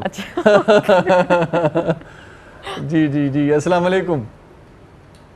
वालेकुम अस्सलाम, अर्शद ख़ुश आहियां साईं? बिल्कुलु ठीकु ठाक, तव्हां ॿुधायो, तव्हां ख़ुशि आहियो? दुआ आहे तव्हांजी, अलाह एहसान। अभी शादिया ख़ुश आहियां? जी जी, अल्लाह जो शुक्र आहे। तव्हां ठीकु आहियो? दुआ आहे। अभी मथे आई आहियां, काॾे वई जेको यार मुंहिंजी गाना ई नथी कढे हाणे छो? जी चए भई किथे आहियां, को ज़ाहिर ई न हुई। अच्छा, तव्हां मूंखे सुञाणींदा आहियो छा? हा, मां ईंदा आहिनि तव्हांजा ड्रामा ईंदा आहिनि, थोरा घणा ॾिसंदा आहियूं, जा गाना वारा ईंदा आहिनि, तव्हां पहिरें चकर सां तव्हांखे ॾिठो आहे शो। सही सही सही सही सही सही, वो उनखे ॾिठल ॾिठल था लॻो। ॿियो ख़ैर आहे छा? बिल्कुलु ठीकु ठाक भाऊ, तव्हां पंहिंजो नालो बि ॿुधायो, महिरबानी कयो। नालो साईं अब्दुल रहमान, बलूचिस्तान गदा के शहर में। हाँ, तुम ये रे वाह मरी बनाई ना हूं ता ना मरी। हाँ, वाह वाह वाह वाह, प्रोग्राम किंदा गाए ना तो ॿियो ख़ैर आहे, बसि महंगाई वधी वई आहे, इमरान ख़ान महंगाई कई आहे, ॿुधो था त पाकिस्तान जी सॼो बंदि था कनि। हाँ यार, इहा ॻाल्हि तूं ॿुधाई, मूंखे ख़बर न हुई। हा, पाकिस्तान बि ॿुधूं था सॼो बंदि था कनि, महंगाई जे करे ग़रीब माण्हू छा छा कंदो साईं बस मां ॿियो कुझु नथो करे सघां मां हिकिड़ो ब्रेक वठंदुसि नंढड़ी साई था वठूं छा थो करे सघे मां कईअ में ब्रेक बि वठूं जी या ब्रेक था वठूं सो नंढड़ी साई वठूं था तव्हां असां सां गॾु रहिजो ॾिसंदा रहिजो पंहिंजो प्रोग्राम नालो छा आहे प्रोग्राम जो सलाम सिंध मुझे सिंध के सलाम सलाम सिंध मुझे सिंध के सलाम सलाम सिंध सलाम सिंध में हिकु भेरो वरी तव्हांखे भलीकार चऊं था ख़ुशामदी तव्हांजी वॾी महिरबानी तव्हां जुड़ियल आहियो असां सां गॾु टेलीफोन करे सघो था जीअं दोस्तनि असां सां टेलीफोन करे असां सां कचहरी कई आहे ईअं तव्हां बि करे सघो था सो रहिजी वई शाइरी औरंगज़ेब महर साहिब जी सो उतां ई वरी स्टार्ट कयूं था साईं शाइरी तव्हां ॿुधायो पिया सो तव्हांजे तख़लीक़ खे बि असां पंहिंजे प्रोग्राम में शामिलु कयूं महिरबानी साईं वाह वाह हमदा आहे त केॾी आला ज़ात ॾिनी थी हा शाइर अलाह ताला सां मुखातिबु आहे तव्हां जेके नेमतूं जेके रहमतूं असां ते आहिनि उन मां शाइरी बि दात आहे ऐं इंसान जी असली जेका ॿोली आहे जेका ज़बान आहे जीअं क़ुर पाक में आहे त अलाह जो ज़िक्र ई तव्हां जेको आहे दिलनि जी जेको आहे सुकून आहे त उन सां उनजे आहे पस मंज़र में त केॾी आला ज़ात ॾिनी थी ला इलाह जी लात ॾिनी थी केॾी आला ज़ात ॾिनी थी ला इलाह जी लात ॾिनी थी हिकु अकेलो तनहा तूं आहे हिकु अकेलो तनहा तूं आहे इला अलाह वाई वात ॾिनी थी तोखे ईथो सारियां सॼां तोखे ईथो सारियां सॼां अज़कुरकुम जी बात ॾिनी थी तोखे ईथो सारियां सॼां अज़कुरकुम जी बात ॾिनी थी मालिक तो में कई उमेदूं आहिनि मालिक तो में कई उमेदूं आहिनि ला तकनो तो जी बात ॾिनी थी इंडिकेट कंदा आहिनि माण्हू हुते जॾहिं पहुचंदो आहे परेशान थींदो आहे त उमेद अलाह में हूंदी आहे तुंहिंजा कहिड़ा गुण ॻायां मां रब तुंहिंजा कहिड़ा गुण ॻायां मां फब अई वारी जो मात ॾिनी थी वाली वाहिद ला शरीका वाली वाहिद ला शरीका कुल अलाह चई हाथ ॾिनी थी केॾी आला ज़ात ॾिनी थी ला इलाह जी रात ॾिनी थी चप ते हरदम तुंहिंजो नालो चप ते हरदम तुंहिंजो नालो बिस्मिल्लाह जो शुरूआत ॾिनी थी इल्लाह जी रात ॾिनी थी केॾी आला ज़ात ॾिनी थी सम्झ ऐं सोच अलहमद पूरो सम्झ ऐं सोच अलहमद पूरो सूरह फातिहा शात ॾिनी थी ला इलाह जी लात ॾिनी थी बहितर गुज़रे ये जीवन पंहिंजो बहितर गुज़रे ये जीवन पंहिंजो इकरा जहिड़ी सौगात ॾिनी थी ला इलाह जी रात ॾिनी थी तुंहिंजा लख अहसान असां ते तुंहिंजा लख अहसान असां ते क़द्र वारी जो रात ॾिनी थी शबे क़द्र जी रात अहसान तुंहिंजा लख अहसान असां ते क़द्र वारी जो रात ॾिनी थी हर ज़रो ज़ेबा जलवो तुंहिंजो हर ज़रो ज़ेबा जलवो तुंहिंजो कुल शइ मुहित रात ॾिनी थी ला इलाह जी रात ॾिनी थी केॾी आला ज़ात ॾिनी थी ला इलाह जी ज़ात ॾिनी थी वाह साईं वाह इहो जेको इश्क़ आहे न हिकिड़ो त अलाह सां इश्क़ इहो माण्हूअ खे आख़िरत में बि कमु ईंदो स्टार्ट तव्हांजो जेको थियो आहे ख़ासि तौर ते हमदिया नातिया शाइरी खां इहो ॾाढो भलो मूंखे लॻो त तव्हां स्टार्ट उतां कयो आहे जे तव्हां असली इश्क़ इहो ई आहे साईं असुल हक़ीक़त जेको हुन सां लहूं लॻाए थो त ॿेड़ा पार हा असांजे सूफ़ी बि इहा ई ॻाल्हि करी आहे सूफ़ी कलाम जेके असांजे बुज़ुर्ग हुआ उहे बि सभु इहे कमु करे भाई मिजाज़ भला लिखियव मिजाज़ बि लिखियो आहे अच्छा हा थोरो घणो गीत वग़ैरह जेके अॼुकल्ह हलनि था चैनल्स ते वग़ैरह था त उन में थोरो जीअं साईं लिखंदो हुयो तव्हांजी रूह खे बि का रड़ माना आहे न हर शाइर आशिक़ हूंदो आहे पोइ आशिक़ माण्हू सूंहं जो हूंदो आहे अलाह ताला बि इहा ॻाल्हि कई आहे त हर माण्हू जेको आहे उहो आहे सही सही ख़ुदा जो महबूब बि हुयो ऐं उनजा कसम बि खयां थिए कहिड़ा कहिड़ा खयां थिए लैल जा यक्षा हा तव्हांजे इलाही आहिनि क़ुर पाक में आहिनि सो इश्क खां सवाइ त ज़िंदगी न हली सघंदी न किन खे रड़ घणी अची वेंदी आहे न पोइ उहो जेको आहे सो फटु जेको आहे छुटंदो हा हर कंहिं तबियत पंहिंजी आहे न उहो नासूर थी वेंदो हर कंहिं पंहिंजी तबियत आहे ज़ेबा जो पंहिंजी तबियत वारो आहे छा सां पंहिंजी तबियत वारो आहे सही सही पोइ उनखे महसूसु जेको जीअं करे सही सही भला अॼुकल्ह जो जेको दौरु आहे हीउ जेको पाण वटि हिन वक़्तु हले थो पियो इन दौर में अॻे त पाण ॾिसंदा हुआसीं तहरीकूं मेवाड़ीअ जूं वञूं निटारियूं ॿियूं टियूं शाइर जो पंहिंजो किरदारु हूंदो हो न हाणोकी समाज में शाइर जो कार्य कहिड़ो आहे सम्झो था अदीब जो अदीब एसि ताईं कमु करे थो पंहिंजो यानी की अमली कमु त एतिरो कोन्हे मुंहिंजे ख़्याल में इल्मी कमु पंहिंजो करे थो पोइ मूंखे जाॻाए थो शऊर ॾिए थो पंहिंजे हिसे जो जे करे असां चऊं पंहिंजो कमु करे थो पर अञा कमु करण जी ज़रूरत आहे मुंहिंजे ख़्याल में छो त जेसि ताईं असां अमली क़दम न खणंदासीं तेसि ताईं तब्दीली न ईंदी आहे तब्दीली लाइ तव्हांखे अमल ज़रूरी आहे प्लेटफॉर्म ते हलो तव्हांखे अॻियां प्रोग्राम हुजे उन प्रोग्राम ते जॾहिं हलंदव छो त काफ़िले खे जेसि ताईं मंज़िल न आहे त पोइ काफ़िले हलण जायो आहे अदीब शाइर अॻे अटकी पवंदो माना मज़ाहिमत वारो हूंदो, जेल बि कटींदो, हा हा नंढा मज़ामती अमल बि थींदो आहे। हा सो हाणे हर को घर वेठे माना हिकिड़ो एतिजाज रिकॉर्ड कराए थो छॾे, इहो माना सहूलियतूं थी वयूं आहिनि हिन जे करे। तव्हां मीडिया ते अचो था या तव्हां फ़ोन में तव्हां पंहिंजो कंहिं चैनल ते या कंहिं ते अचो था त हुन में थी थो वञे। सोशल मीडिया जेको आहे अॼुकल्ह उते माण्हू घरु वेठो आहे। पहिरियां माण्हू कहिड़े हंधि कठा थींदा हुया, कोई एतिजाज थींदो हो या किथे प्रेस ते या वञी असां प्रेस ॾींदा हुआसीं पहिरियां वञी असां त अख़बार में ईंदो हुयो, जीजल अख़बार तव्हांजी आहे ॿिया थिया त पोइ उन्हनि में पोइ इहो तरीक़ो हुयो। इंसान तरक़ी करे थो त लाज़मी तरीक़ा बि चेंज थियनि था। फेसबुक जी साईं जेका मार्फत आहे न उहा बि माना कमज़ोर मार्फत आहे। सो असां कॾहिं कॾहिं सोचींदा आहियूं फॉलोअर ॾाढा आहिनि, असांजा जेके आहिनि से दोस्त बि ॾाढा आहिनि, सभु अची वेंदा प्रेस क्लब ते, एतिजाज सभु ॾींदा, हुते कोई न हूंदो आहे, कोई न हूंदो आहे, सभु फेसबुक जा दोस्त हूंदा आहिनि न साईं। सो मुशरफ बि इन जे करे आयो हुयो त ॾिठई त मुंहिंजा 2-2.5 लख फॉलोअर आहिनि, उते एयरपोर्ट ते वेंदुमि वॾी का जेका आहे मुंहिंजे लाइ इस्तक़बाल ई का वॾी माना वॾो सिलसिलो हूंदो, पर कोई न हो पुठियां ॾिसो कोई बि कोन बीठो। ईअं कॾहिं कॾहिं थींदो। त बहरहाल कॉल वठूं था। आशिक़ अली साहिबु चवे थो त मां मुखातिबु थियणु चाहियां थो, मूं सां मुखातिबु थींदो, सो उन सां कचहरी कयूं भला। अस्सलाम वालेकुम। वालेकुम अस्सलाम साईं, छा हाल आहे? कुझु आहियो साईं? बिल्कुलु ठीकु ठाक। आशिक़ साईं किथां पिया ॻाल्हायो? साईं जैकाबाद खां। तव्हां जैकाबाद जे प्रोग्राम में आया हुयो न साईं? हा हा हा बिल्कुलु बिल्कुलु, जैकाबाद जो शो थियो हुयो हुते मां आयो हुउसि। बिल्कुलु बिल्कुलु जी हा साईं, असां तव्हांजा फरिश्तार आहियूं, तव्हांजे कलाम ॿुधा आहियूं, तव्हांजी शाइरी ॿुधा आहियूं, तव्हांजो लाइव प्रोग्राम हाणे हले थो, असां ॾिसूं था। कलाम कहिड़ो ॿुधंदा आहियो साईं? ख़बर त पए असुली माना फरिश्तार हो या ईअं घणी छॾियो आहे? ॾाढियूं तोते तवायूं आहिनि, दिलि में बबड़ बायूं आहिनि। वाह वाह साईं वाह वाह वाह, इहो मूं ते तवायूं या कलाम आहे? करार कई प्यार ॾेई प्यारा पोचो धार कई। इहो ॻाए ॿुधाए न पंहिंजी आवाज़ में। साईं हिते तव्हां लाइव प्रोग्राम में इहो कलाम ॻायो न? इहो लाइव प्रोग्राम में ॻाया हाणे? हाज़ुर हाज़ुर ॻायूं था। ॿियो कुझु चवणु चाहींदो? साईं जी साईं, जी क्या जी क्या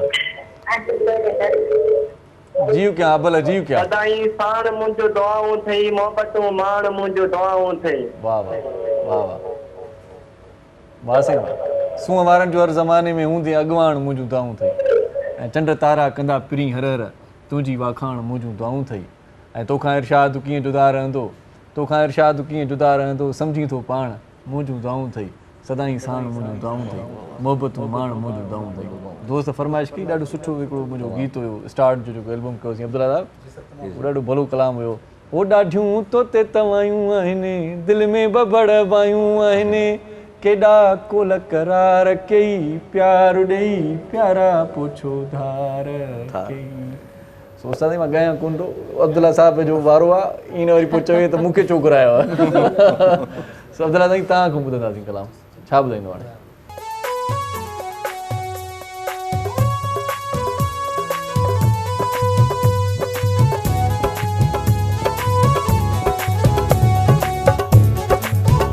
गुंड मुँह में विझी को भी प्यारो लगी, गुंड मुँह में विझी को भी प्यारो लगी, तुझो खिलण वलाए चाहूंदो, तुझो खिलण वलाए चाहूंदो, जॾहिं नाज़म जा थो नेण खणी, जॾहिं नाज़म जा थो नेण खणी, तुझो ॾिसण वलाए चाहूंदो, तुझो ॾिसण वलाए चाहूंदो, गुंड मुँह में विझी को भी प्यारो लगी, गुंड मुँह में विझी को भी प्यारो लगी, तुझो ॾिसण वलाए चाहूंदो, तुझो खिलण वलाए चाहूंदो।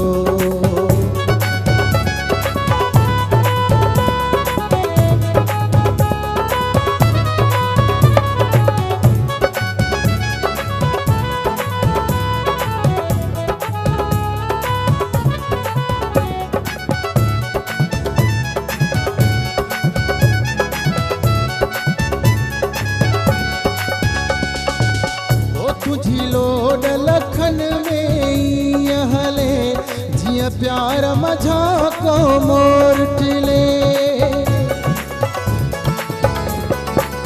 ओ तुझी लोड लखन में ईअं हले, जीअं प्यार मझा को मोर टिले, तुझे कदमन तां कुर्बान बना, तुझो घुमण वलाए चाहूंदो, तुझो घुमण वलाए चाहूंदो, गुंड मुँह में विझी को भी प्यारो लगी, गुंड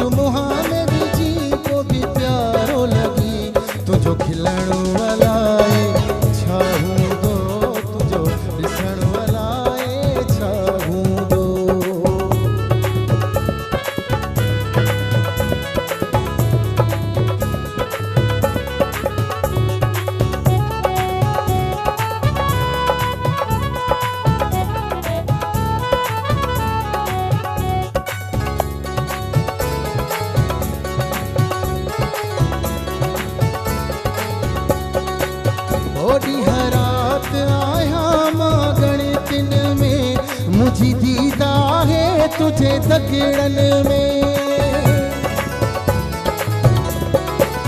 ओरी हरात आया मागण दिन में मुझी दीदा है तुझे धकेड़न में मुघरी बजे दिल पर कखड़न में तुझो अचण वलाए चाहूं दो तुझो अचण वलाए चाहूं दो गुड मुहा मेरी जी को भी प्यारो लगी गुड मुहा मेरी जी को भी प्यारो लगी तुझो खिलण वलाए चाहूं दो तुझो ॾिसण वलाए चाहूं दो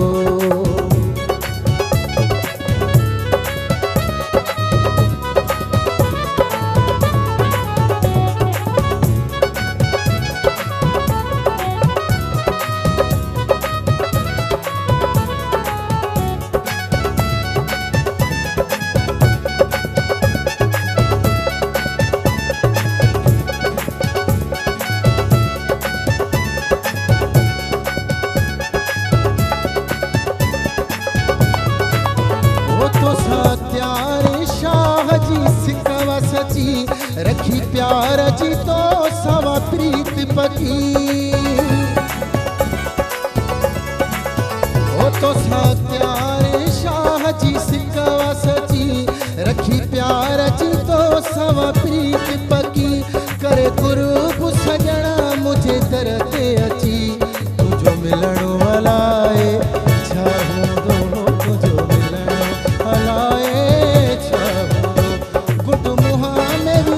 को भी प्यारो लगी गुड मुहा मेरी जी को भी प्यारो लगी तुझो खिलण वलाए चाहूं दो तुझो खिलण वलाए चाहूं दो जॾहिं नाज़म जा थो नेण खणी जॾहिं नाज़म जा थो नेण खणी तुझो ॾिसण वलाए चाहूं दो तुझो ॾिसण वलाए चाहूं दो तुझो खिलण वलाए चाहूं दो तुझो ॾिसण वलाए चाहूं दो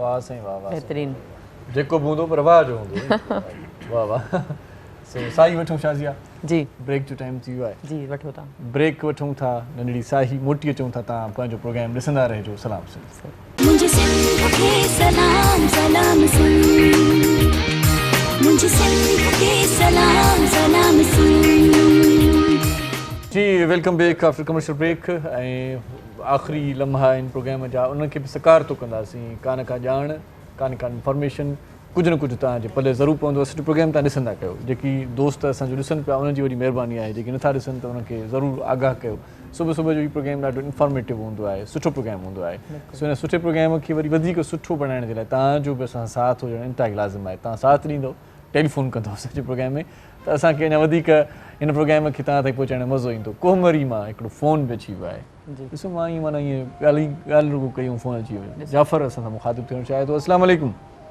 वालेकुम सलाम सर जाफ़र ॻाल्हायां पियो कोमरी मां साईं कीअं आहियो ठीकु आहियो अल्हम्दुलिल्लाह तव्हां पंहिंजो हाल ॾियो सही हो ज़बरदस्त मौसम हाणे कीअं आहे कोमरी जी मौसम बहितर आहे अच्छा बहितर आहे माना पारा सफ़ा पवनि था या अञा न अॻिना कश्मीर में बर्फ़ पए थी हिते अञा न पई आहे अच्छा सही जी जी ॿियो तव्हांजी शाइरी वाइरी ॿुधंदा आहियूं तव्हां इहो प्रोग्राम में अची वियो माशाल्लाह महिरबानी साईं महिरबानी वाह वाह ॿियो कुझु पुछणु चाहींदव मूंखां या महिमाननि खां बस इहो ई तव्हां मूंखे शाइरी ॿुधायो त बहितर आहे प्यार करेंगे हंसंदे इज़हार करे इहो तव्हांजी शाइरी ॿुधाया आहे प्यार करीं त बखियुनि ते इज़हार करीं त बखियुनि ते जी जी ॿुधायूं था साईं आज़ुर साईं ॾाढी महिरबानी मुंहिंजो हिकिड़ो मशहूरु शेर आहे आज साईं त कोई न कंहिंजो हिते कर्ज़ी अथई कोई न कंहिंजो हिते कर्ज़ी अथई बाक़ी महबूब तुंहिंजी बि मर्ज़ी अथई हा कोई न कंहिंजो हिते कर्ज़ी अथई महबूब तुंहिंजी बि मर्ज़ी अथई तूं प्यार करीं त बखियुनि ते इज़हार करीं त बखियुनि ते तूं दिलि जे बदिले दिलि वठी वापार करीं त बखियुनि ते तूं सॼे सीने लाइ जे मन ठार करीं त बखियुनि ते तूं दरवाज़े जी ओट मञा दीदार करीं त बखियुनि ते पर दीदार इहो जारी रखजांइ ऐं प्यार इहो जारी रखजांइ इरशाद जी इहा अर्ज़ी अथई बाक़ी महबूब तुंहिंजी बि मर्ज़ी अथई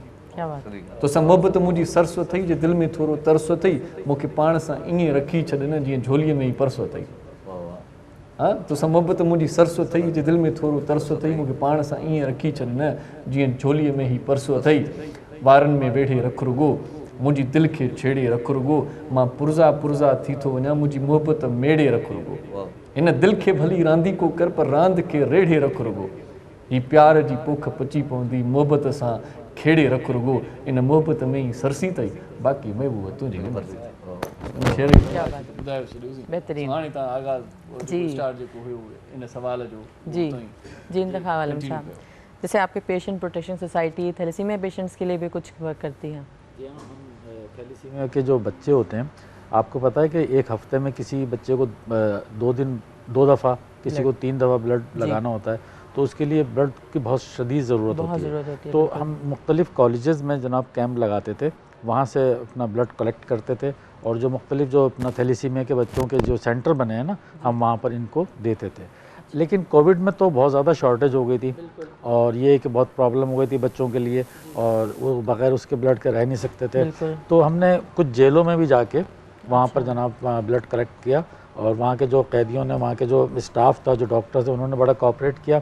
क्योंकि असल में उनकी भी एक ये एडवांटेज उनके पास ये होता है जो कैदी होते हैं कि इस तरह का अगर वो ब्लड डोनेट करते हैं तो उनकी 1 महीने की सज़ा माफ़ हो जाती है। तो वो खुशी खुशी ब्लड देते हैं। हाँ, लेकिन जो वहाँ पर जो एक ख़तरनाक पहलू जो सामने आया कि जैसे हमने 100 बॉटल वहाँ कलेक्ट की तो तकरीबन एक हमारा रैपिड टेस्ट होता है यानी कि ब्लड लेने से पहले हम देखते हैं कि ऐसा तो नहीं ये पेशेंट कोई HIV वगैरह में है। लेकिन हमने जब देखा जो हमने ब्लड लिया तो तकरीबन 100 में से 8 से 10 अफराद HIV में मुब्तला थे। जी हाँ, और वो उन्हीं कैदियों के साथ रह रहे थे जो नॉर्मल थे। फिर जब ये डायग्नोज हुआ तो जो वहाँ के जो डॉक्टर्स थे उन्होंने फिर जनाब उनके लिए अलग उनको आइसोलेट किया। सही। तो एक तो ये फ़ायदा हुआ कि जनाब इस तरह के डायग्नोसिस जी हाँ डायग्नोसिस हो गई और ये कि उनको अलग रखा गया। बिल्कुल। तो ये इस तरह हम मेरा जो पेशेंट प्रोटेक्शन सोसाइटी का दायरा कार है मैं ऑर्फन्स के पास भी जाता हूँ। अच्छा माशाल्लाह अच्छी बात है। और ये जो सोशल वेलफेयर के जो यहाँ पर जो यतीम खाने बने हुए हैं दारुल अतफाल अलबानात वगैरह शांति नगर वगैरह में वहाँ जाता हूँ। SOS विलेज भी जाता हूँ वहाँ पर अभी हमने एक डॉक्टर भी रखी थी तो वहाँ पर जाके बड़ा सुकून मिलता है। बिल्कुल। बच्चों के पास जाएं अगर आप यतीम बच्चों के पास तो माशाल्लाह आपको बड़ी राहत मिलेगी आपको बड़ा सुकून मिलेगा। अभी हमने पिछले दिनों अपना social welfare department government of Sindh के कोलैबोरेशन से 2 बच्चियों की शादी भी कराई थी। अच्छा माशाल्लाह जी वो वहीं पर बड़ी हुई थी। फिर वो यतीम बच्चों के लिए वहीं के जो एडमिनिस्ट्रेटर वगैरह थी वहाँ की उन्होंने उसके लिए अच्छा रिश्ता देखा तो पेशेंट प्रोटेक्शन सोसाइटी के कोलैबोरेशन से हमने उनकी शादी भी कराई। अच्छा, और माशाल्लाह वो एक खुशखुर्रम ज़िंदगी गुजार रहे हैं। अच्छी बात है। अल्लाह पाक आपको कामयाब करे। इंतखाब साहब के लोगों में जज्बा है वो जो खिदमत का होता है या फंडिंग वगैरह हवाले से बताएंगे किस तरह से आपकी सपोर्ट कौन कर रहा है? देखिए जज्बा माशाल्लाह लोगों में बहुत है। आपको पता है कि पूरे पाकिस्तान में सबसे ज़्यादा चैरिटी कराची में होती है। लोग यहाँ के लोग करते हैं चैरिटी। और अब ये कि आप देखें हमने शजरकारी मुहिम पे भी काम किया यहाँ भी बताता चलो मैं आपको क्योंकि जिस तरह का टेम्परेचर राइज कर रहा है पाकिस्तान का तो ज़रूरी ये है कि हम ज़्यादा से ज़्यादा दरख्त लगाएं। बड़ी बड़ी बिल्डिंग्स बन जाती हैं उनका कोई इंफ्रास्ट्रक्चर नहीं होता। बड़े बड़े शीशे लग जाते हैं जनाब संगे मरमर लग जाते हैं उनसे जो लाइट रिफ्लेक्ट करती है तो वो टेम्परेचर राइज करने का सबब बन रही है। तो यहाँ पर मैं ये मैसेज देना ज़रूरी समझता हूँ कि ज़्यादा से ज़्यादा शजरकारी करें। हर आदमी अपने मरूमीन के नाम से एक पौधा लगाए ताकि कल को ये टेम्परेचर जो राइज हो रहा है यहाँ का इन्वायरमेंट बेहतर हो। साथ साथ मैं ये बता चलूँ कि आप जो फंडिंग्स की बात कर रही हैं तो हमारे पास कुछ फिलैंथ्रोपिस्ट भी हैं कुछ ऐसे डोनर हैं जो इन शेप ऑफ मेडिसिन हमको हेल्प करते हैं। कुछ पैसे की सूरत में ज़कात की सूरत में हेल्प करते हैं जिनको हम साल साल इन्हीं पेशेंट्स पे इस्तेमाल करते हैं। और जो मोबाइल हेल्थ क्लिनिक जो मुख्तलिफ इलाकों में जाती है उसमें जो मेडिसिन वगैरह यूज़ होती हैं वो इसी फंडिंग से होती हैं। अच्छा जी सही से बहुत अच्छा। अच्छा आज साहब हाँ भला ईंदड़ जेको आहे सो किताब को तव्हांजो सरप्राइजिंग ॻाल्हि आहे या माना ॿुधाए छॾींदो? मरहल में ॿियो मां लिखां पियो साईं तव्हां ॿुधाईंदो न सिंधीअ में इंसाइक्लोपीडिया इस्लामी इंसाइक्लोपीडिया सिंधी ॿोली में तमामु घटि आहे। अच्छा सो उहो लिखां पियो सो तमामु वॾो कमु आहे। मां चवां थो त जेकर उहो कमु थी वियो त तमामु बहितरी अची वेंदी। सिंधी में साईं इंसाइक्लोपीडिया सिंधी में चवंदा आहिनि त कमु वॾो आहे माण्हू खपनि। हा कमु वॾो आहे मां माण्हू लड़ो आहियां इन कम लाइ मां माण्हू लड़ो आहियां कमु त मां वॾो आहे। छो त इहो किताबु तक़रीबन 1500-1600 सिफ़े ते हलियो वेंदो ऐं उनखां पोइ उनजा जुल्द थींदा 1500-1600 सिफ़ो थी वेंदा। छो त अरबी में आहे ऐं तरतीब सां आहे अलिफ बे ते से सां त अल्फ़ में इलाही इस्लाम आहे ईमान आहे जहिड़े नमूने लफ़्ज़ तव्हांजो हिकु हिकु लफ़्ज़ रिसर्च आहे बाक़ाइदे त हुनजो क़ुर पाक में किथे ज़िक्र आहे हदीस पाक में किथे आहे ऐं असांजे जेके वॾा आलम हुया इमाम साहिब हुया फ़क़ह वारा उन्हनि उनजो ज़िक्र किथे कयो आहे उनजी माना छा आहे लफ़्ज़ जी इस्लाही माना छा आहे ही सॼो हुन में माना ज़िक्र आहे त हिकु हिकु पेज ते माना हिकु हिकु लफ़्ज़ अची थो वञे ऐं इलाही लफ़्ज़ आहिनि तव्हां ॾिसो हाणे इंटरनेट जो दौर आहे त किताब छपाई वारा जेकी अचनि पिया उन्हनि जो आहे माना अहमियत उन्हनि जी आहे थोरो इन वारे पढ़नि था वठनि था तव्हां किताब परचेसिंग थिए थी किताब जॾहिं मार्केट में अचे थो मां नंढड़ो माण्हू आहियां बि उन खां बाद में बि 1000 रुपया किताब मां मंथली वठंदो आहियां अच्छा 1000 रुपया घटि में घटि 1000 बजट रखी छॾी बजट रखी छॾी आहे 1000 रुपया जेको आहे उन लाइ किताब जे लाइ जो आहे मुंहिंजी पंहिंजी नंढी लाइब्रेरी आहे पंहिंजे घर में तक़रीबन 3 पासा त भरिजी विया आहिनि सो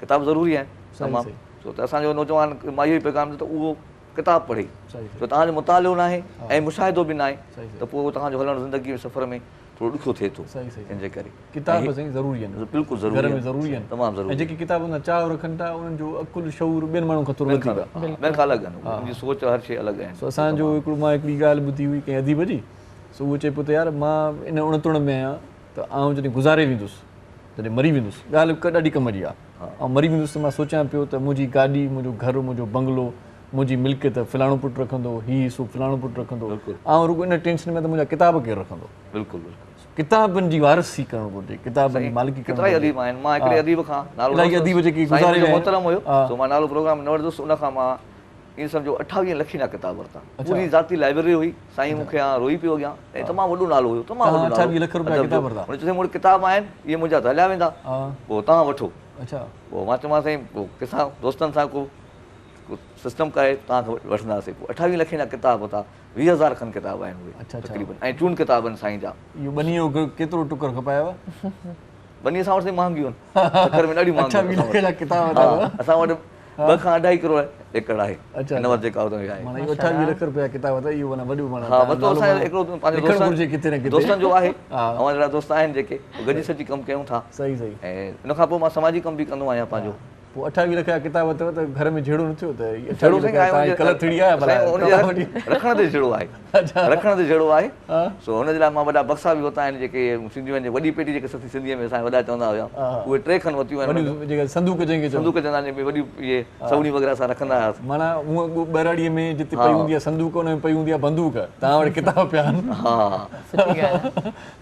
किताब दोस्त चवंदा आहिनि तव्हां महिर आहियो भई माण्हू तव्हां वटि बंदूक हुजनि तव्हां वटि किताब आहिनि मां ॿियनि खां लॻायां इन जे लाइ इलाही मूं वटि किताब आहिनि उन जा उन में बक्सनि में कुझु बंदि आहिनि कुझु मां पंहिंजो फ्रेम कया आहिनि उन्हनि खे पंहिंजी नंढी लाइब्रेरी ठाही आहे पंहिंजे घर में उन ते थोरो हूंदो आहे त तव्हां एॾा सॼो घर तव्हां लाइब्रेरी करे छॾियो आहे सही सही माना तव्हांजो उथणु वेहणु खाइणु पीअणु माना किताबनि माना भरिसां ई आहे हा बिल्कुलु सही सही सही खाना वतन मुंहिंजो किताबनि में दफ़न थींदुसि वर्क मुंहिंजा कफ़न थींदा असांजी उहे ज़िंदगी आहे हिन जे लाइ पोइ भला शाइरी खे घटि टाइम छो था ॾियो एॾा किताब मां शाइरी बि लिखी आहे तूं नसर जा इलाही किताब समाने आया त इलाही कमु कयो हा इहे पहिरियों लिखियो हाणे मां ॿुधायां त हिन ते आयो आहियां त इंसाइक्लोपीडिया लिखूं शाइरी बि मां वक़्त सां लिखंदो रहंदो आहियां सुबुह जो मां 5 वॻे उथंदो आहियां 5 खां पोइ मुंहिंजो शाइरी जो टाइम आहे जेसिताईं अज़ान थिए अज़ान खां पोइ वरी निमाज़ ऐं कुझु दौर तफ़सीर थोरो माण्हू पढ़े माण्हू खे अचे उन खां बाद पोइ वरी ज़िंदगी थिए थी पोइ वरी पूरो कमकार कंदा हूंदा हा उहो बि ज़रूरी आहे हा पेट खे पालण जे लाइ छो त पोरियो साईं उनजो सभिनी में हिसो आहे न साईं तॾहिं त ख़ुदा दोस्त कयो हुनखे त पोरियो त ख़ुदा जो दोस्त आहे छो त हू पाण सां गॾु उनजो ॿिनि जो बि शेयर आहे सही सही इन सो आहे इन करे उहो बि हलंदो रहंदो आहे सही सही सही ॾाढो सुठो टोटली हाणे माना समाने हयात किताब लिखिया त केतिरा मार्केट में अची चुका आहिनि मुंहिंजा 3 अची विया आहिनि साईं 2 मरहले में आहिनि कराची में छपजनि था ऐं हिकिड़ो जेको शाइरी मुंहिंजो पंहिंजो ज़ाती शाइरी जो आहे हुन में सभु नज़म बि आहिनि गज़ल बि आहिनि जंहिं जी तव्हां चओ मजाज़ बि हुन में ॾाढो आहे सो उहो हुन में बि आहे कुझु शेर ॿुधायो कोन हज़रत इश्क जी जारे करे ॻाल्हि लॻी हा हिकिड़ो आहे छो त मां बेसिकली ॻोठा जो माण्हू आहियां सखर जे भरिसां मुंहिंजो ॻोठु आहे सुमर ॻोठु त उन ते मां हिकिड़ो लिखियो आहे ॻोठ जे इश्क जी हुस्नागी पंहिंजी हा मां वरी उहो लिखियो आहे जेके असांजा दोस्त ईंदा आहिनि न शहर साईं ऐं कराची में त उन्हनि जो वरी उन्हनि सां शहर वारनि जो तालुक़ु हिननि जे लाइ जीअं गांव की गोरी उर्दू में साईं जन जो हूंदो आहे जीअं सईद मेमून साहिब हिकिड़ो शेर आहे त शहर में न कर प्यार ॻोठाणा हा त उहो बि हिकिड़ो आहे हिकिड़ो आहे हुन में त शहर जी आहे ही तव्हां ॿुधायो त हिकिड़ो गीत आहे तो कई आहे दिलि मुंहिंजी चोरी तो कई आहे दिलि मुंहिंजी चोरी अचु प्यारु कयूं ओ शहरी छोरी तो कई आहे दिलि मुंहिंजी चोरी अचु प्यारु कयूं ओ शहरी छोरी आउं ॻोठाणो आहियां सादो सीधो आउं ॻोठाणो आहियां सादो सीधो दिलि फुरे कई तो मूंखे गर्वी दो दिल पुरे कई तो मूंखे ज़ख़्मी गरीबी तो साईं गरीबी तो कशो आहे यानी कि मां तव्हांजे वारो थी वियो ॿी ॻाल्हि ॿुध ॻाल्हि मुंहिंजी तूं ओ भूरी ॿुध ॻाल्हि मुंहिंजी तूं ओ भूरी अचु प्यार कयूं होशियारी शोरी दिलि लॻे कीअं तो बिन हाणे दिलि लॻे कीअं तो बिन हाणे मन मुंहिंजो ॿी ॻाल्हि न ॼाणे दिलि लॻे कीअं तो बिन हाणे मन मुंहिंजो ॿी ॻाल्हि न ॼाणे दिलि खे आहे इहा लॻल झोरी अचु प्यार कयूं होशियारी शोरी तो कई आहे दिलि मुंहिंजी चोरी छॾ ज़ेब नखरा ओ यार अरे ज़ेब नखरा ओ यार दिलबर कर हाणे हा छॾ तूं न कर छॾ ज़ेब नखरा ओ यार दिलबर कर हाणे हा छॾियूं न कर छॾ तूं न कर भल केॾी बि कर सॉरी सॉरी तो कई आहे दिलि मुंहिंजी चोरी अचो प्यार कयूं होशियारी शोरी माज़रत जेकॾहिं दिलि में न करी त हिकिड़ी ॻाल्हि चवां जी जी उहा इहा आहे त माना इन शेर जो को अंदाज़ आहे जेको स्टाइल आहे जहिड़े तरीक़े सां लिखत आहे त का छोरी छिनी करे सघे थी प्यार तो ॿियो कोई न कंदो भाऊ का छोरी छिनी हूंदी चवंदा न चोरो चिनो ॿार सो ईअं ई को थी सघे बराबरि महिरबानी खिल भोग सां अॼु को प्रोग्राम पूरो थिए थो आख़िर में को मैसेज शॉर्ट ॾियणु चाहींदो मैसेज इहो आहे त असांजो माण्हुनि तालीम पढ़नि नौजवान तालीम पढ़े उन सां गॾु अदब पढ़े अदब ज़रूरी आहे असांजे ख़ुशूसन जेके असांजो सिंधी अदब जेको आहे सिंधी नौजवान जेके आहिनि उहे पढ़नि उर्दू वारा पढ़नि था ऐं उन्हनि जो पंहिंजो बि आहे खपे उर्दू जो उहो पढ़णु खपे जेको हाणे मां इंसाइक्लोपीडिया कयां थो इहो बि उर्दू में त आहिनि उनखां बाद में सो तालीम खां बग़ैर कुझु बि न असांजी तरक़ीअ जो जेको दारोमदार आहे उहो तालीम ते है। मैं ये मैसेज देना चाहता हूँ ख़ासतौर से नौजवान नस्ल को कि रोड एक्सीडेंट जब होते हैं तो खुदारा उसकी वीडियो बनाने से पहले उस बंदे को उस पेशेंट को नियरेस्ट किसी हॉस्पिटल में लेके जाएं ताकि उसको इमरजेंसी ट्रीटमेंट मिले क्योंकि पाकिस्तान में जो ज़्यादातर जो डेथ हो जाती हैं एक्सीडेंट में वो ज़्यादा खून बह जाने की वजह से हो जाती हैं और वो इसलिए होती हैं कि हम उनको लेट ट्रीटमेंट के लिए देते हैं। तो वीडियो ना बनाएं प्लीज़, उनको अस्पताल पहुँचाएँ, उनकी ज़िंदगी बनाएं। एग्जैक्टली उनकी ज़िंदगी। Thank you so much Intikhab sahab programme में आया अदा औरंगज़ेब साहब तव्हांजी वॾी महिरबानी लख थोरा तव्हां प्रोग्राम में आयो। सो अदा अब्दुल्ला साहब आख़िर में तव्हां खां हिकिड़ो सुठो कलाम ॿुधंदासीं। तव्हांजी वॾी महिरबानी जो तव्हां असांजे प्रोग्राम में मुहर्रम साईं तव्हांजी वॾी महिरबानी ऐं तव्हांजी वॾी महिरबानी तव्हां अॼु असांजे सथ में शामिलु थी विया आहियो। अॼु खां तव्हां असां सां गॾु हूंदो इंशाअल्लाह। तव्हांजी जेसीं ताईं माना गॾु हूंदो तेसीं महिरबानी चवंदा रहंदासीं। जी जी ज़रूरु हाणे पाण मोकिलाईंदासीं जो प्रोग्राम हिते पूरो थिए थो। जी सो इरशाद जागीरानी ऐं शाज़िया शेख अॼु असां हिन प्रोग्राम में मोकिलायूं था। इंशाअल्लाह सुभाणे वरी दीवाली बि आहे। सो हिंदू भाइरनि खे अॻुवाट दीवाली जूं मुबारकूं हुजनि। असांजो प्रोग्राम बि तव्हां ॾिसंदो सुभाणे माना ज़बरदस्त हूंदो प्रोग्राम। भलो प्रोग्राम असां कयो आहे। उहो प्रोग्राम तव्हांजे समातुनि सातुनि ताईं पहुचंदो साॻे टाइम ते 10 वॻे तव्हां ॾिसंदो। हिते अॼु असांजो प्रोग्राम पूरो थिए थो। पंहिंजनि प्यारनि जो, दिलि वारनि जो, घर वारनि जो, नंढनि ॿारनि जो, बुज़ुर्गनि जो, बीमारनि जो ऐं उन्हनि जो बि ख़्यालु रखिजो जंहिंजो ख़्यालु रखण वारो केरु बि कोन्हे। सो मोकिलाणी भला कहिड़ी जी लतीफ़ जी मिठी ॿोली पाण सदाईं गॾु। अल्लाह भाई मिलन नथा महबूब थो सिके तन लैसा अजो कन सुहणन कयो ॾाढो आहे गुमराह ओ आहिनि रुस्तम अबड़ा सफ़ा बेपरवाह नथा मञन मूं मिसकीन जी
हिक पल में ही दिल मुंहिंजी करे वियो आहीं तूं काबू